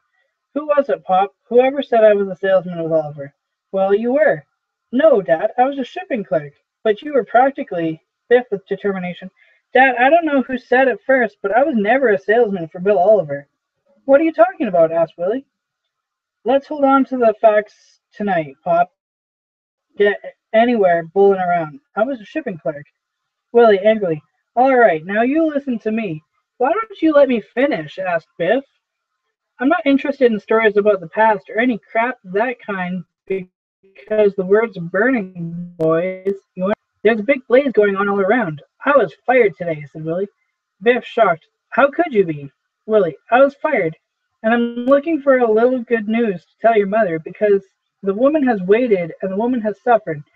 The gist of it is that I haven't got a story left in my head, Biff. So don't give me a lecture about facts and aspects. I'm not interested. Now what have you got to say to me? Stanley enters with 3 drinks. They wait until he leaves. Did you see Oliver? Jesus, Dad, said Biff. You mean you didn't get up there? Sure he went up there, said Happy. I did. I saw him. How could they fire you? Asked Biff. Willy on the edge of his chair. What kind of welcome did he give you? He didn't even let you work on. He won't even let you work on commission? Asked Biff. I'm out driving. So tell me, he gave you a warm welcome? Sure, Pop, sure, said Happy. Biff drove. It was kind of Willy. I was wondering if he'd remember you, to Happy. Imagine, man doesn't see him for 10, 12 years and gives him that kind of a welcome. Damn right, said Happy. Biff trying to return to the offensive. Pop, look. Willy, you know why he remembered you, don't you? Because you impressed him in those days. Let's talk quietly and get this down to the facts, huh? Said Biff. Willy, as though Biff had been interrupting. Well, what happened? It's great news, Biff. Did he take you into his office, or did you talk in the waiting room? Well, he came in, see, and Willy with a big smile. What'd he say? Betcha he threw his arms around you. Well, he's a fine man, said Willy. To Happy, very hard man to see, you know. Happy agreeing. Oh, I know. Willy to Biff. Is that where you had the drinks? Yeah, he gave me a couple of. No. Happy cutting in. He told him my Florida idea. Willy, don't interrupt. Don't interrupt, Happy. How do you react to the Florida idea? He asked Biff. Dad, will you give me a minute to explain? I've been waiting for you to explain since I sat down here. What happened? He took you into his office, and what? Well, I talked, and he listened, see? Famous for the way he listens, you know. What was his answer? His answer was, he breaks off, suddenly angry. Dad, you're not letting me tell you what I want to tell you. Willy, accusing, angered. You didn't see him, did you? I did see him, said Biff. What, you insulted him or something? You insulted him, didn't you? Said Willy. Listen, will you let me out of it? Will you just let me out of it? Said Biff. What the heck? Said Happy. Tell me what happened, said Willy. Biff to Happy. I can't talk to him. A single trumpet note jars the ear. The light of green leaves stains the house, which holds the air of night and a dream. Young Bernard enters and knocks on the door of the house. Young Bernard, frantically. Mrs. Loman, Mrs. Loman. Happy. Tell him what happened. Biff to Happy. Shut up and leave me alone. Willy. No. You had to go and flunk math. What math? What are you talking about? Young Bernard. Mrs. Loman, Mrs. Loman. Linda appears in the house as of old. Willy, wildly, math, math, math. Biff, take it easy, Pop. Young Bernard, Mrs. Loman. Willy, fiercely, if you hadn't flunked, you'd be set by now. Biff, now look, I'm going to tell you what happened, and you're going to listen to me. Young Bernard, Mrs. Loman. Biff, I waited 6 hours. Happy, what the heck are you saying? I kept sending in my name, but he wouldn't see me. So finally he continues unheard as light fades low over the restaurant. Young Bernard, Biff flunked math. No, said Linda. Young Bernard, Birnbaum flunked him. They won't graduate him. But they have to. He's got to go to the university. Where is he? Biff, Biff. Young Bernard, no, he left. He went to Grand Central. Linda, Grand, you mean he went to Boston? Young Bernard, is Uncle Willy in Boston? Linda, oh, maybe Willy can talk to the teacher. Oh, the poor, poor boy. Light on house area snaps out. Biff at the table, now audible, holding up a gold fountain pen. So I'm washed up with Oliver. You understand? Are you listening to me? Willy, at a loss. Yeah, sure. If you hadn't flunked what? What are you talking about? Don't blame everything on me. I didn't flunk math. You did. What pen? That was awful dumb, Biff. A pen like that is worth... Willy, seeing the pen for the first time. You took Oliver's pen? Biff, weakening. Dad, I just explained it to you. Willy said, you stole Bill Oliver's fountain pen? I didn't exactly steal it. That's just what I've been explaining to you. He had it in his hand, and just then Oliver walked in, so he got nervous and stuck it in his pocket. My goodness, Biff. I never intended to do it, Dad. Operator's voice. Standish arms. Standish arms, good evening. Willy shouting, it's not in my room. Biff, frightened. Dad, what's the matter? He and Happy stand up. Operator, ringing Mr. Loman for you. Willy, I'm not there. Stop it. Biff, horrified, gets down on one knee before Willy. Dad, I'll make good. I'll make good. Willy tries to get to his feet. Biff holds him down. Sit down now. Willy. Wow. Willy. No, you're no good. You're no good for anything. Biff. I am, Dad. I'll find something else. You understand? Now don't worry about anything. He holds up Willy's face. Talk to me, Dad. Operator. Mr. Loman does not answer. Shall I page him? Willy, attempting to stand, as though to rush and silence the operator. No, no, no. Happy. He'll strike something, Pop.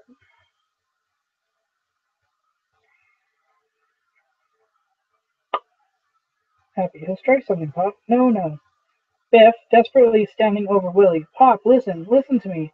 I'm telling you something good. Oliver talked to his partner about the Florida idea. You listening? He talked to his partner, and he came to me. I'm going to be all right, you hear? Dad, listen to me. He said it was just a question of the amount. Then you got it? He's going to be terrific, Pop, said Happy. Willy, turning to stand. Then you got it, haven't you? You got it. You got it. Biff, agonized, holds Willy down. No, no. Look, Pop. I'm supposed to have lunch with them tomorrow. I'm just telling you this so you'll know that I can still make an impression, Pop. And I'll make good somewhere, but I can't go tomorrow. See? Why not? You simply... But the pen, Pop, said Biff. You give it to him and tell him it was an oversight. Happy. Sure, have lunch tomorrow. I can't say that, said Biff. You were doing a crossword puzzle and accidentally used his pen, said Willy. Listen, kid. I took those balls years ago. Now I walk in with his fountain pen. That clinches it, don't you see? I can't face him like that. I'll try elsewhere. Paging Mr. Loman. Don't you want to be anything? Pop, how can I go back? You don't want to be anything. Is that what's behind it? Biff, now angry at Willy for not crediting his sympathy.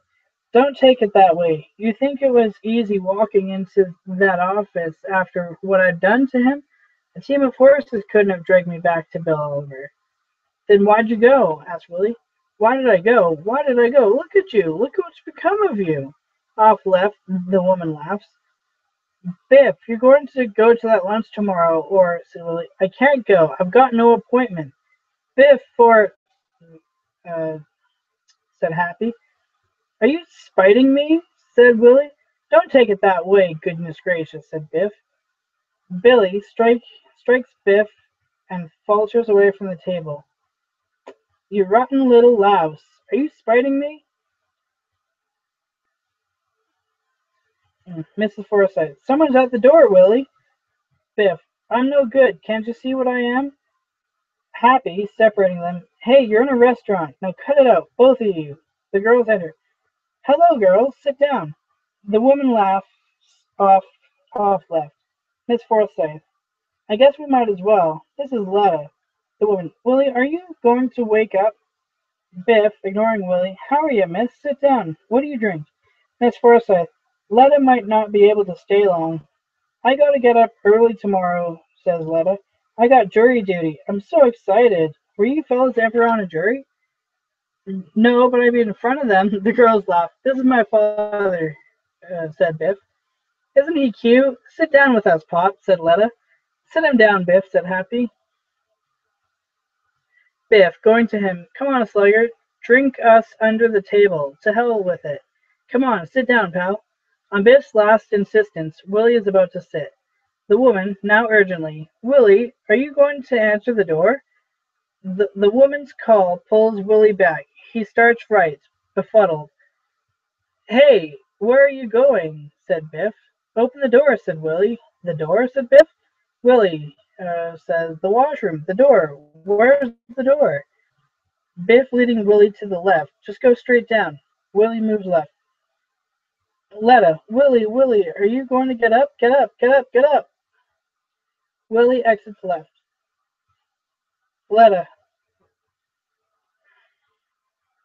I think it's sweet you bring your daddy along.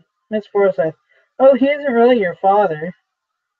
Biff at left, turning to her resentfully. Miss Forsythe, you've just seen a prince walk by. A fine, troubled prince. A hard-working, unappreciated prince. A pal, you understand? A good companion, always for his boys. That's so sweet, said Letta. Well, girls, what's the program? We're wasting time. Come on, Biff, gather round. Where would you like to go? Said Happy. Why don't you do something for him? Said Biff. Me? Said Happy. Don't you give a damn for him, Hap? Asked Biff. What are you talking about? I'm the one who... I sense it. You don't give a good damn about him. He takes the rolled up hose from his pocket and put it on the table in front of Happy. Look what I found in the cellar, for Christ's sake. How can you bear to let it go on? Me? Who goes away? Who runs off and... Yeah, but he doesn't mean anything to you.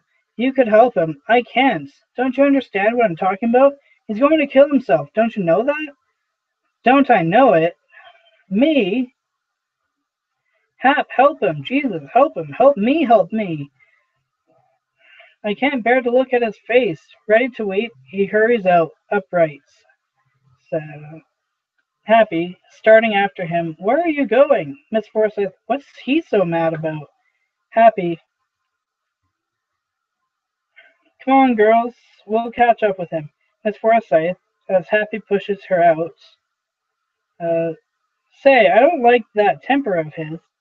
He's just a little overstrung. He'll be all right.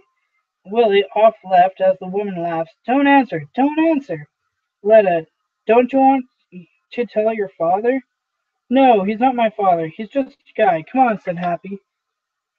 We'll catch Biff, and honey, we're going to paint this town. Stanley, where's the check? Hey, Stanley. They exit. Stanley looks toward left.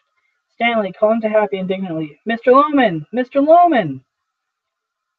Stanley picks up a chair and follows them off. Knocking is heard off left. The woman enters, laughing. Willy follows her. She's in a black slip. He is buttoning his shirt. Raw, sensuous music accompanies their speech. Will you stop laughing? Will you stop? Says Willy. The woman, aren't you going to answer the door? He'll wake the whole hotel. I'm not expecting anybody, said Willy. Why don't you have another drink, honey, and stop being so darn self-centered, said the woman. I'm so lonely. You know you ruined me, Willy. From now on, whenever you come to the office, I'll see that you go right through to the buyers. No waiting at my desk anymore, Willy. You ruined me. That's nice of you to say that. The woman. Gee, you are self-centered. Why so sad? You're the saddest, self-centeredest soul I ever did saw. She laughs. He kisses her. Come on inside, drummer boy. It's silly to be dressing in the middle of the night. As knocking is heard. Aren't you going to answer the door? They're knocking on the wrong door, said Willy. But I felt the knocking, and he heard us talking in here. Maybe the hotel's on fire, said the woman. Willy, his terror rising. It's a mistake. The woman. Then tell him to go away. There's nobody there, said Willy. The woman. It's getting on my nerves, Willy. There's somebody standing out there, and it's getting on my nerves. Willy, pushing her away from him. All right, stay in the bathroom here and don't come out. I, I think there's a law in Massachusetts about it, so don't come out. And maybe that new room clerk. He looked very mean, so don't come out. It's a mistake. There's no fire. The knocking is heard again. He takes a few steps away from her, and she vanishes into the wing. The light follows him, and he is now facing young Biff, who carries a suitcase. Biff steps toward him. The music is gone. Why didn't you answer? Asked Biff. Biff, what are you doing in Boston? Said Willy. Why didn't you answer? I've been knocking for 5 minutes. I called you on the phone. I just heard you. I was in the bathroom and had the door shut. Did anything happen home? Dad, I let you down. What do you mean? Dad, said Biff. Willy. Biffo, what's this about? Putting his arm around Biff. Come on, let's go downstairs and get you a malted. Dad, I flunked math. Not for the term. The term. I haven't got enough credits to graduate. You mean to say Bernard wouldn't give you the answers? He did. He tried, but he only got a 61. And they wouldn't give you 4 points? Birnbaum refused absolutely. I begged him, Pop, but he won't give me those points. You got to talk to him before they close the school, because if you saw the kind of man you are, you just talk to him in your way, I'm sure he'd come through for me. The class came right before practice, see, and I didn't go enough. Would you talk to him? He'd like you, Pop. You know the way you could talk. You're on. We'll drive right back. Oh, Dad, good work. I'm sure we'll change it for you, said Biff. Go downstairs and tell the clerk I'll check out. Go right down. Yes, sir. See the reason he hates me, Pop? One day he was late for class, so I got up at the blackboard and imitated him. I crossed my eyes and walked around with a lisp. Willy laughing. You did? The kids like it? They nearly died laughing. Yeah, so what'd you do? The square root of 63 is... Willy bursts out laughing. Biff joins him, and in the middle of it, he walked in. Willy laughs, and the woman joins in off stage. Willy, without hesitation, hurry downstairs and... Somebody in there? No, that was next door. The woman laughs off stage. Somebody got in your bathroom. No, it's the next room. There's a party. The woman enters, laughing. She lisps this. Can I come in? There's something in the bathtub, Willy, and it's moving. Willy looks at Biff, who is staring open-mouthed and horrified at the woman. Willy, you better get back to your room. They must be finished painting by now. They're painting her room, so I let her take a shower here. Go back, he pushes her. The woman resisting. But I've got to get dressed, Willy. I can't. Get out of here. Go back. Suddenly, striving for the ordinary. This is Miss Frances, Biff. She's a buyer. They're painting her room. Go back, Miss Frances. Go back. The woman, but my clothes. I can't go out naked in the hall. Willy, pushing her off stage. Get out of here. Go back. Biff slowly sits down on his suitcase as the argument continues off stage. The woman, where's my stockings? You promised me stockings, Willy. I have no stockings here. The woman, you had 2 boxes of size 9 shears for me, and I want them. Here, for goodness sake, will you get out of here? The woman enters, holding a box of stockings. I just hope there's nobody in the hall. That's all I hope. To Biff. Are you football or baseball? Football. The woman, angry, humiliated. That's me too. Good night. She snatches her clothes from Willy and walks out. Willy, after a pause. Well, better get going. I want to get to the school first thing in the morning. Get my suits out of the closet. Release and move. What's the matter? Biff remains motionless, tears falling. She's a buyer, buys for J.H. Simmons. She lives down the hall. They're painting. You don't imagine. He breaks off after a pause. Now listen, pal, she's just a buyer. She sees merchandise in her room, and they have to keep it looking just so. Pause. Assuming command. All right, get my suits. Biff doesn't move. Now stop crying and do as I say. I gave you an order, Biff. I gave you an order. Is that what you do when I give you an order? How dare you cry? Putting his arms around Biff. Now look, Biff. When you grow up, you'll understand about these things. You mustn't overemphasize a thing like this. I'll see Birnbaum first thing in the morning. Never mind, said Biff. Willie, getting his, um, Willie, getting down beside Biff. Never mind, never mind. He's going to give you those points. I'll see to it. He wouldn't listen to you. He certainly will listen to me. You need those points for the U of Virginia. I'm not going there. Heck, if I can't get him to change that mark, you'll make it up in summer school. You've got all summer to. Biff, his weeping breaking from him. Dad. Willie, infected by it. Oh, my boy. Dad. She's nothing to me, Biff. I was lonely. I was terribly lonely. You gave her Mama stockings. His tears break through, and he rises to go.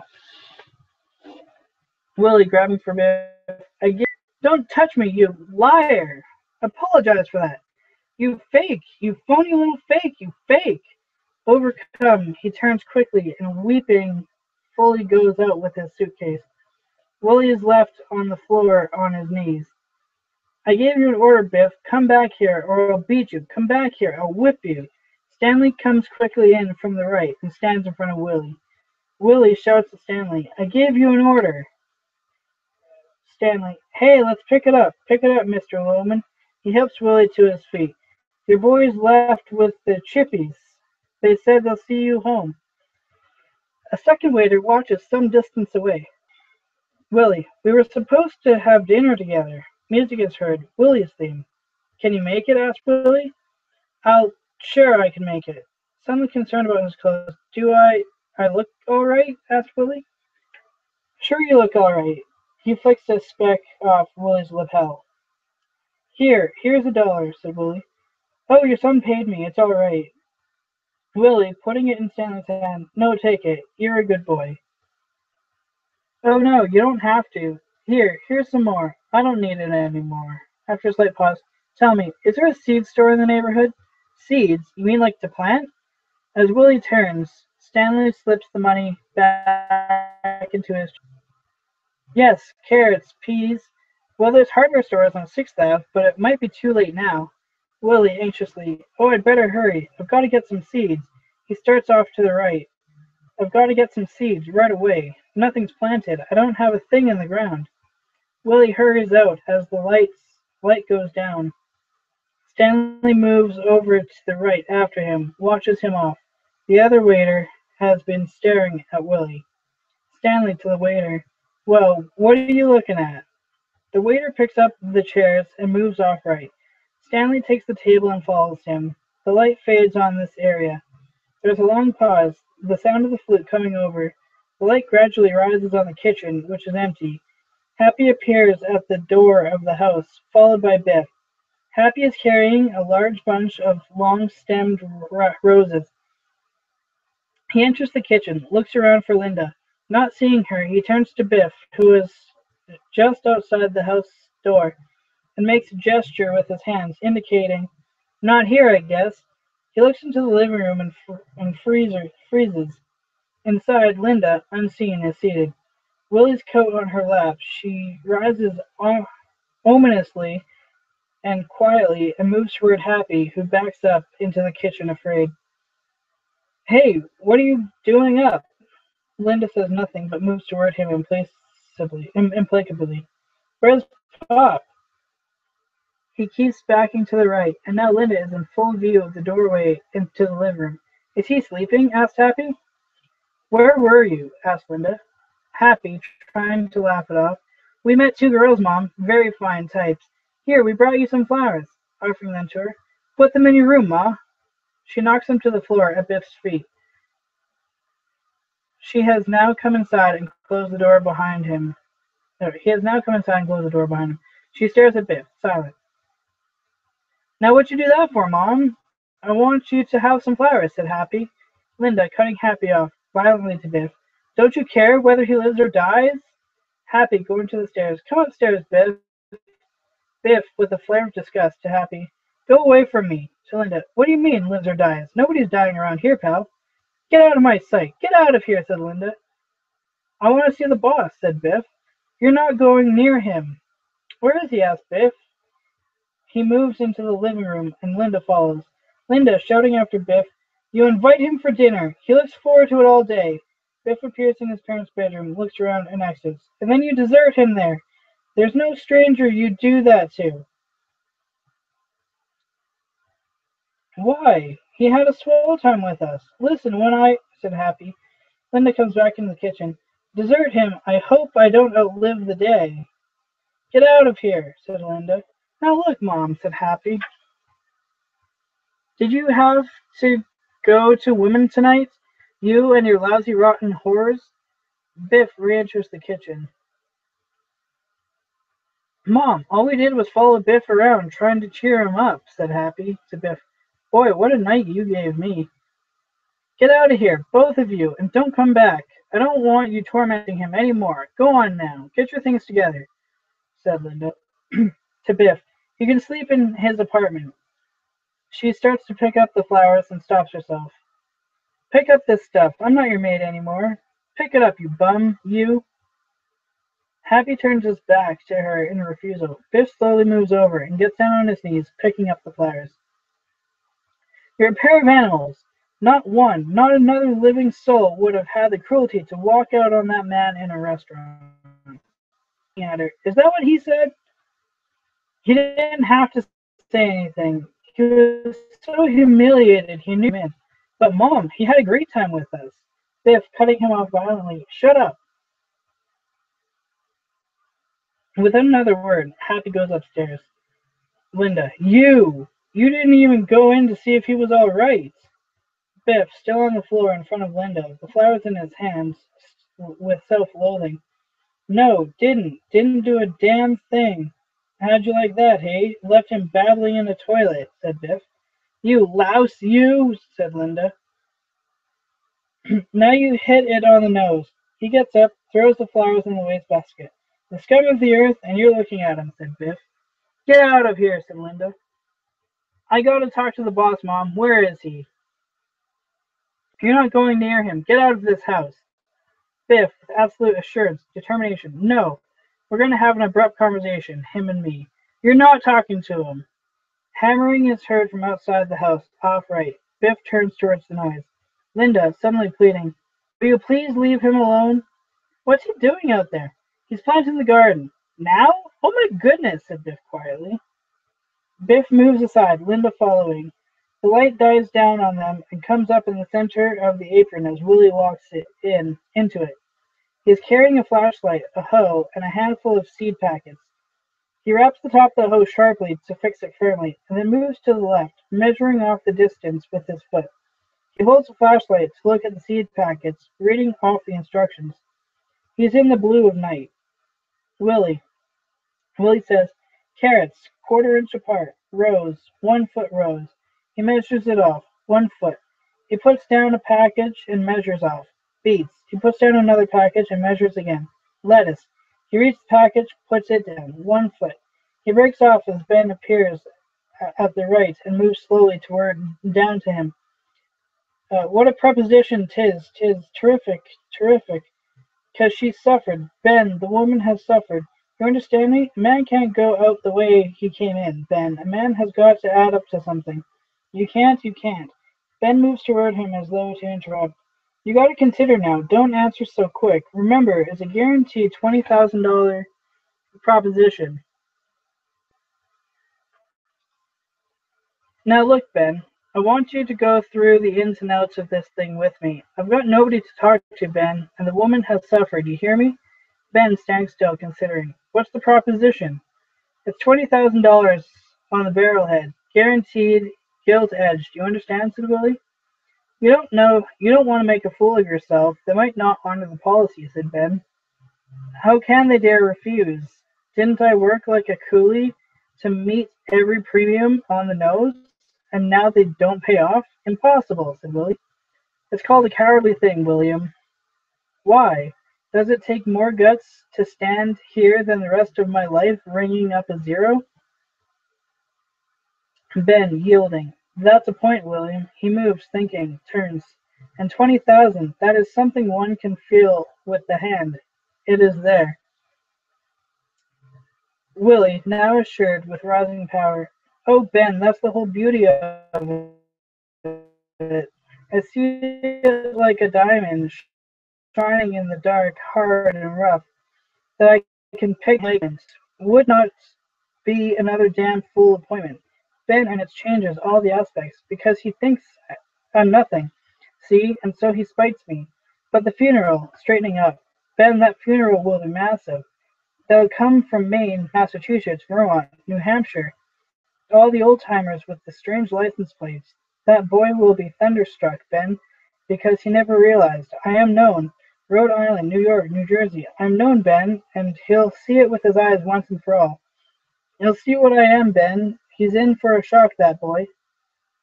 Ben, coming down to the edge of the gardens. He'll call you a coward. Willy, suddenly fearful. No, that would be terrible. Yes, said Ben, and a damn fool. No, no, he mustn't. I won't have that. He is broken and desperate. He'll hate you, William, said Ben. The gay music of the boys is heard. Willy. Oh, Ben, how do we get back to all the great times? He used to be so full of light and comradeship, and the sleigh riding in winter, and the rudiness in his cheeks, and always some kind of good news coming up, always something nice coming up ahead, and never even let me carry the valises in the house, and the simonizing that little red car. Why can't I give him something and not have him hate me? Ben, let me think about it. He glances at his watch. I still have a little time. Remarkable proposition, but you've got to be sure you're not making a fool of yourself. Ben drifts off upstage and goes out of sight. Biff comes down from the left. Willy, suddenly conscious of Biff, turns and looks up at him, then begins picking up packages of seeds in confusion. Where the hell is that seed? Indignantly. You can't see nothing out here. The box the whole goddamn neighborhood. There are people all around here. Don't you realize that? Said Biff. I'm busy. Don't bother me, said Willy. Biff, taking the hoe from Willy. I'm saying goodbye to you, Pop. Willy looks at him, silent, unable to move. I'm not coming back anymore. You're not going to see Oliver tomorrow? I've got no appointment, Dad. He put his arm around you. Willy, he put his arm around you, and you've got no appointment? Pop, get this now, will you? Every time I've left, it's been a fight that sent me out of here. Today I realized something about myself, and I need to explain it to you, and I think I'm just not smart enough to make any sense out of it for you. So hell with whose fault it is or anything like that. He takes Willy's arm. Let's just wrap it up, eh? Come on in. We'll tell Mom. He gently tries to pull Willy to left. Willy, frozen, immobile, with guilt in his voice. No, I don't want to see her. Biff, come on. He pulls again, and Willy tries to pull away.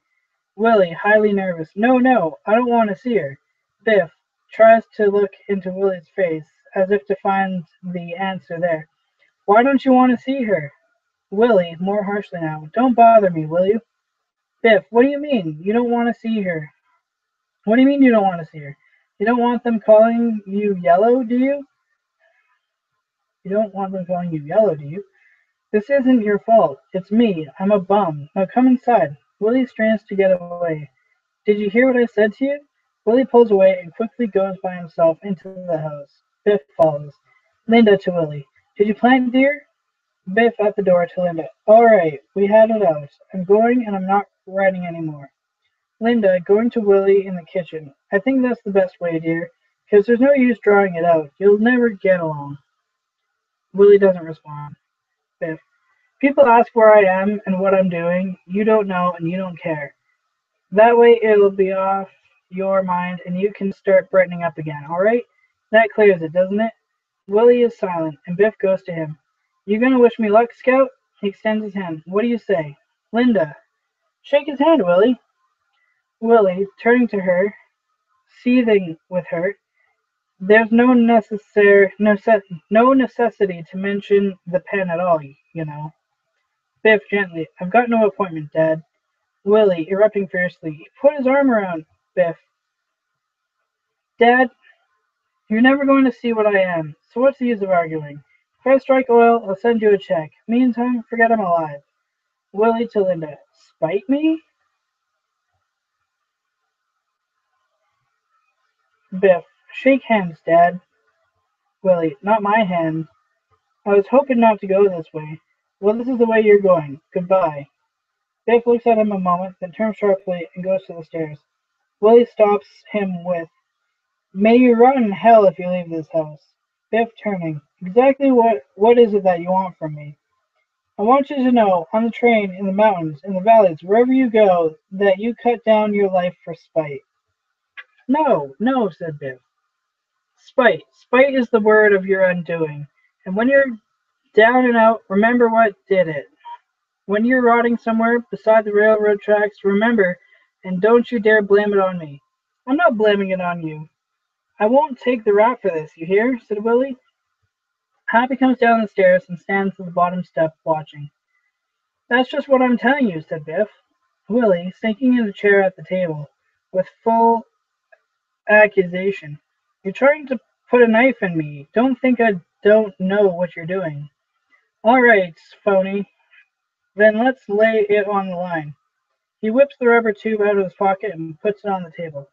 You crazy, said Biff. Biff, says Linda.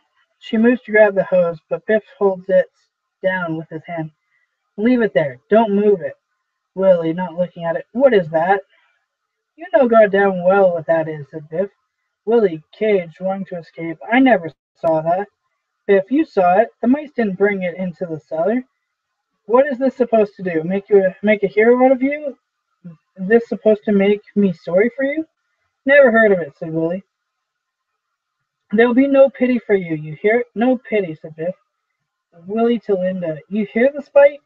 Biff. No, you're going to hear the truth. What you are and what I am, said Biff. Stop it, said Linda. Spite, said Willy. Happy, coming down toward Biff. You cut it now.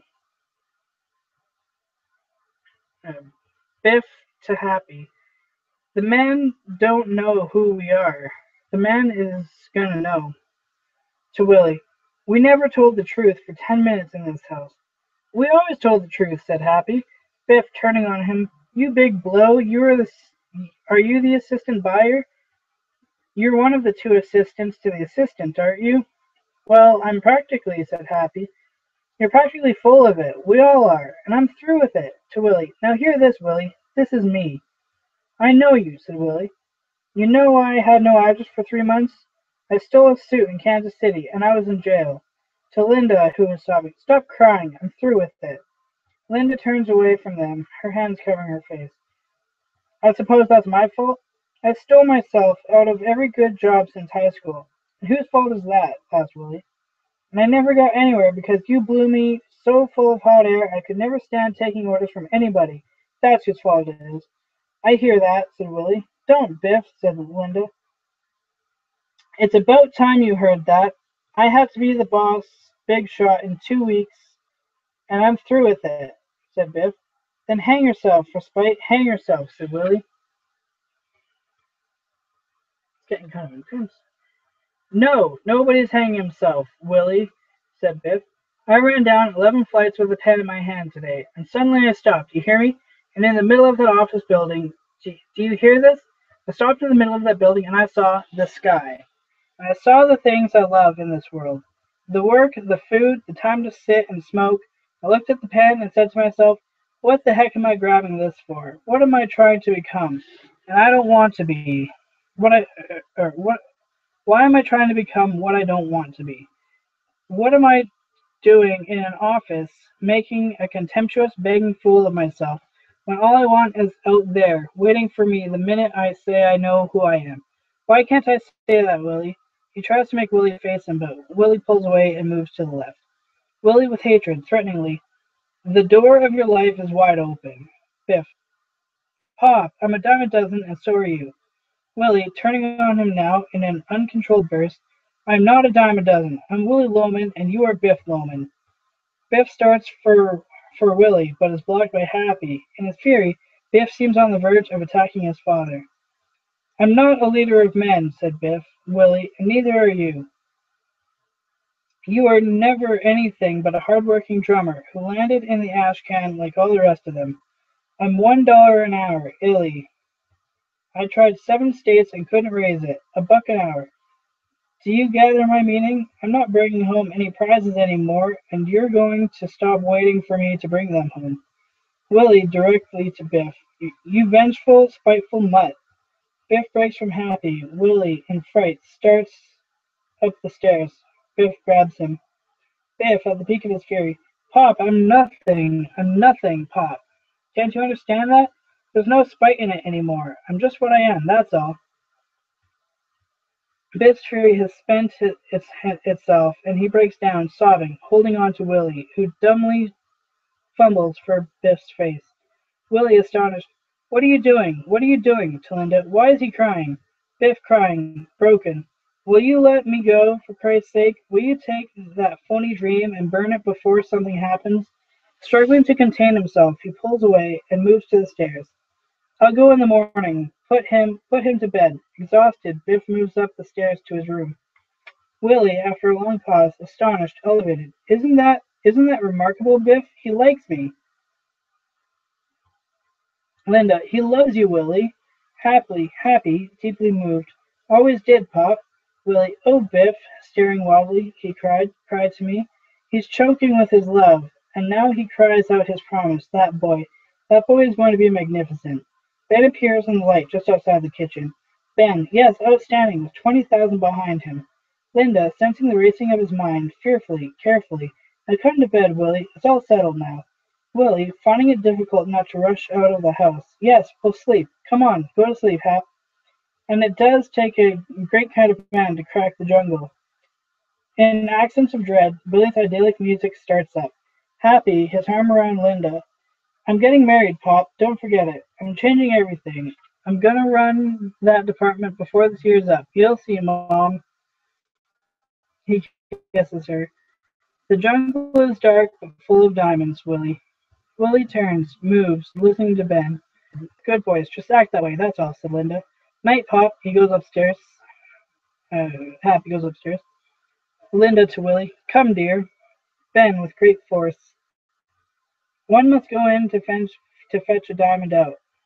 Willy to Linda as he moves slowly along the edge of the kitchen toward the door.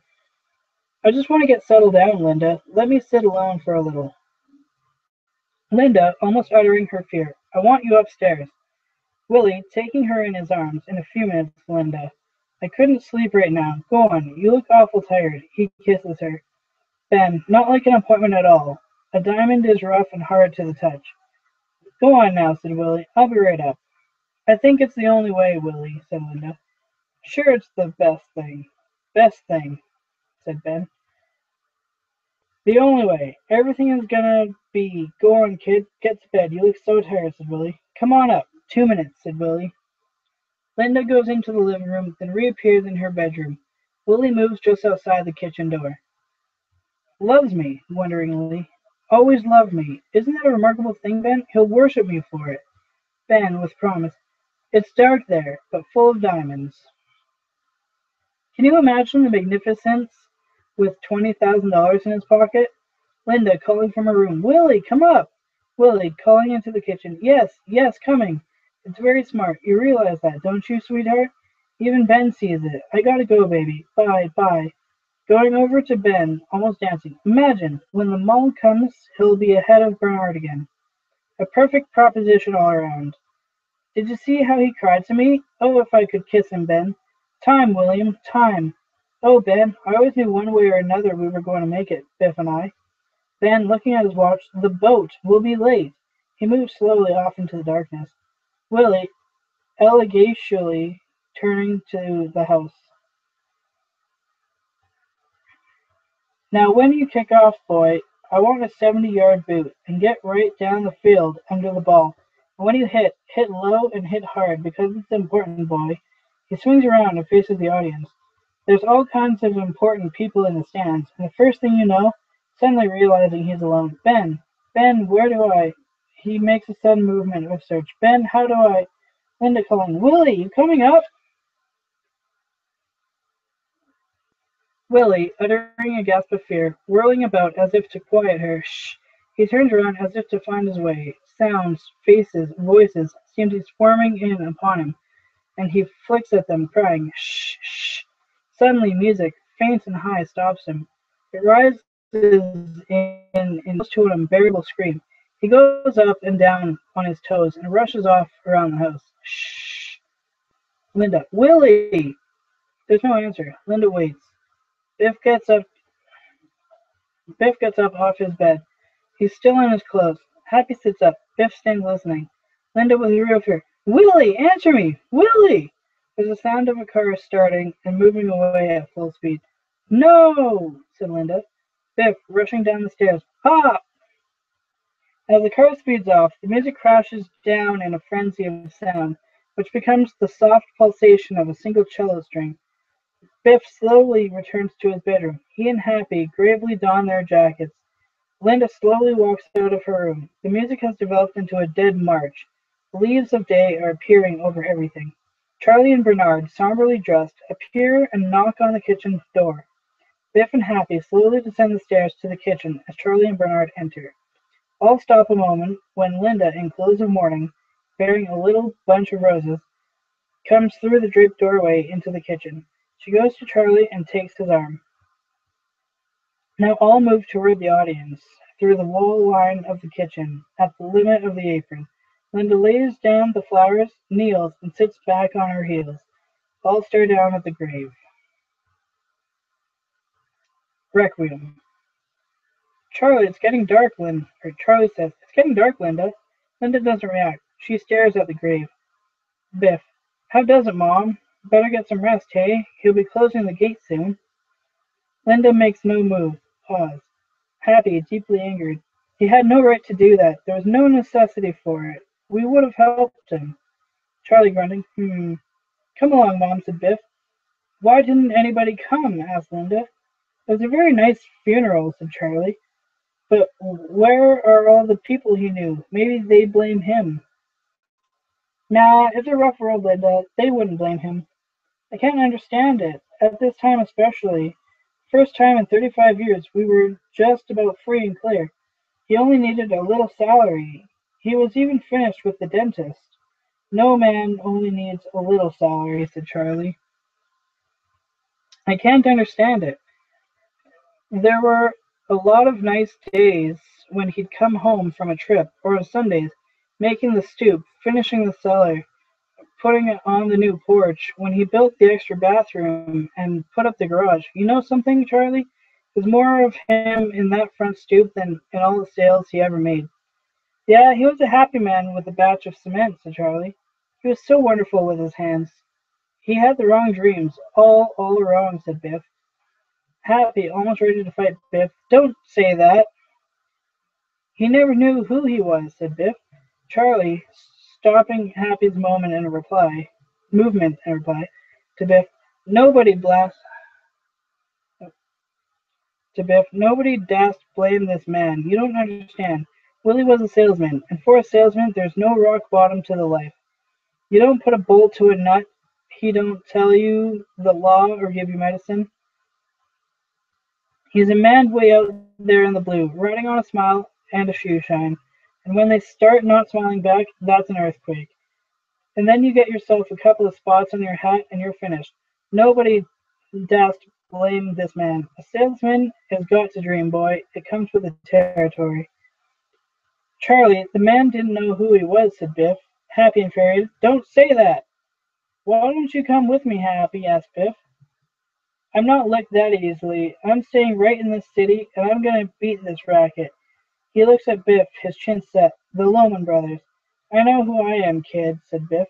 All right, boy, I'm going to show you and everybody else that Willy Loman made. He had a good dream. It's the only dream you can have. To come out #1 man. He fought it out here, and this is where I'm gonna win it for him. Biff, with a hopeless glance at Happy, bends toward his mother. Let's go, Mom. I'll be with you in a moment. Go on, Charley. He hesitates. I want to, just for a moment. I never had a chance to say goodbye, said Linda. Charley moves away, followed by Happy. Biff remains a slight distance up and left of Linda. She sits there, summoning herself. The flute begins not far away, playing behind her speech. Forgive me, dear. I can't cry. I don't know what it is, but I can't cry. I don't understand it. Why did you ever do that? Help me, Willy. I can't cry. It seems to me that you're just on another trip. I keep expecting you, Willy, dear. I can't cry. Why did you do it? I search and search and search and I search, and I can't understand it, Willy. I made the last payment on the house today, dear, and there'll be nobody home. The sob rises in her throat. We're free and clear, sobbing more fully, released. We're free. Biff comes slowly towards her. We're free. We're free. Biff lifts her to her feet and moves out upright to her in his arms. Linda sobs quietly. Bernard and Charley come together and follow him, followed by Happy. Only the music of the flute is left on the darkening stage, as over the house the hard towers of the apartment buildings rise into sharp focus, and the curtain falls. The end.